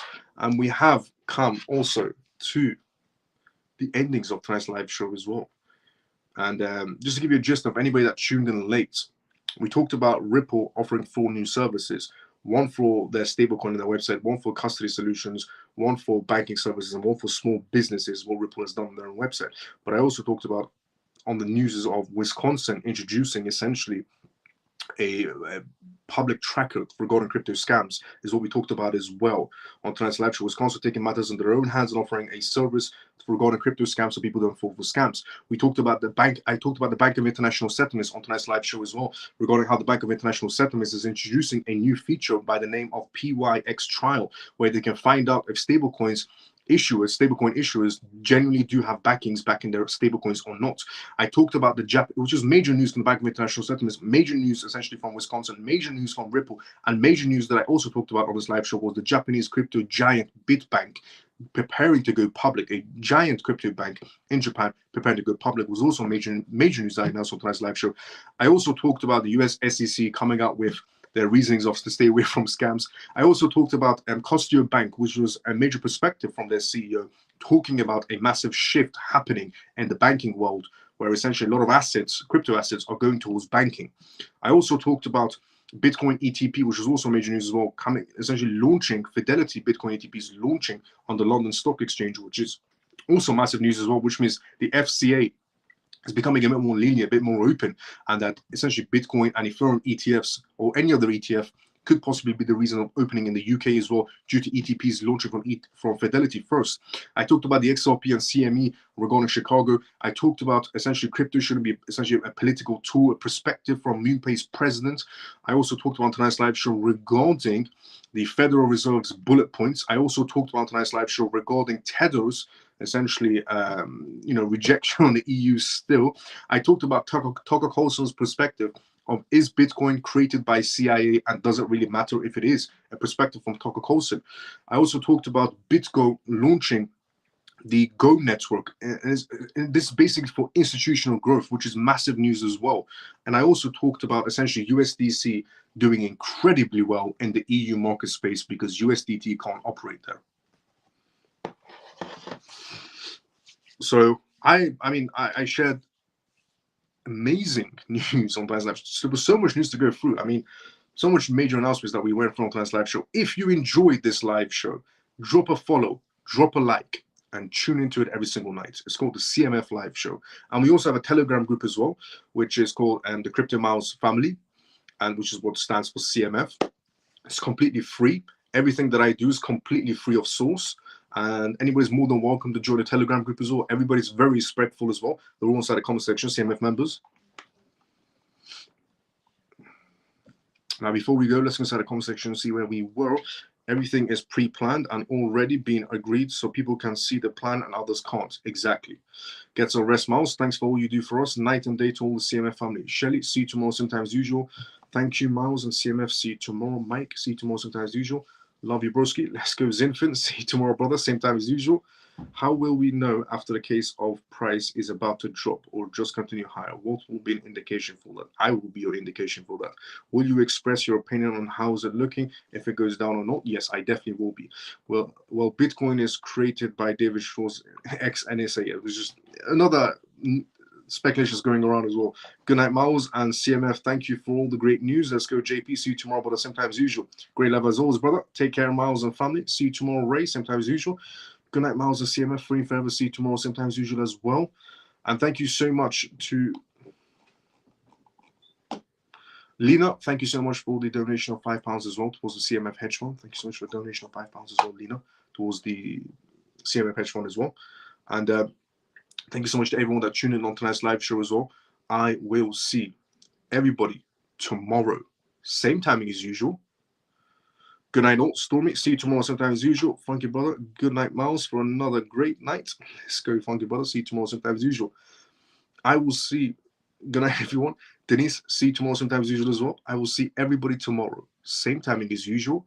Everybody have a great day or a good night, depending on where you are around the world. CMF, see you tomorrow, same time as usual.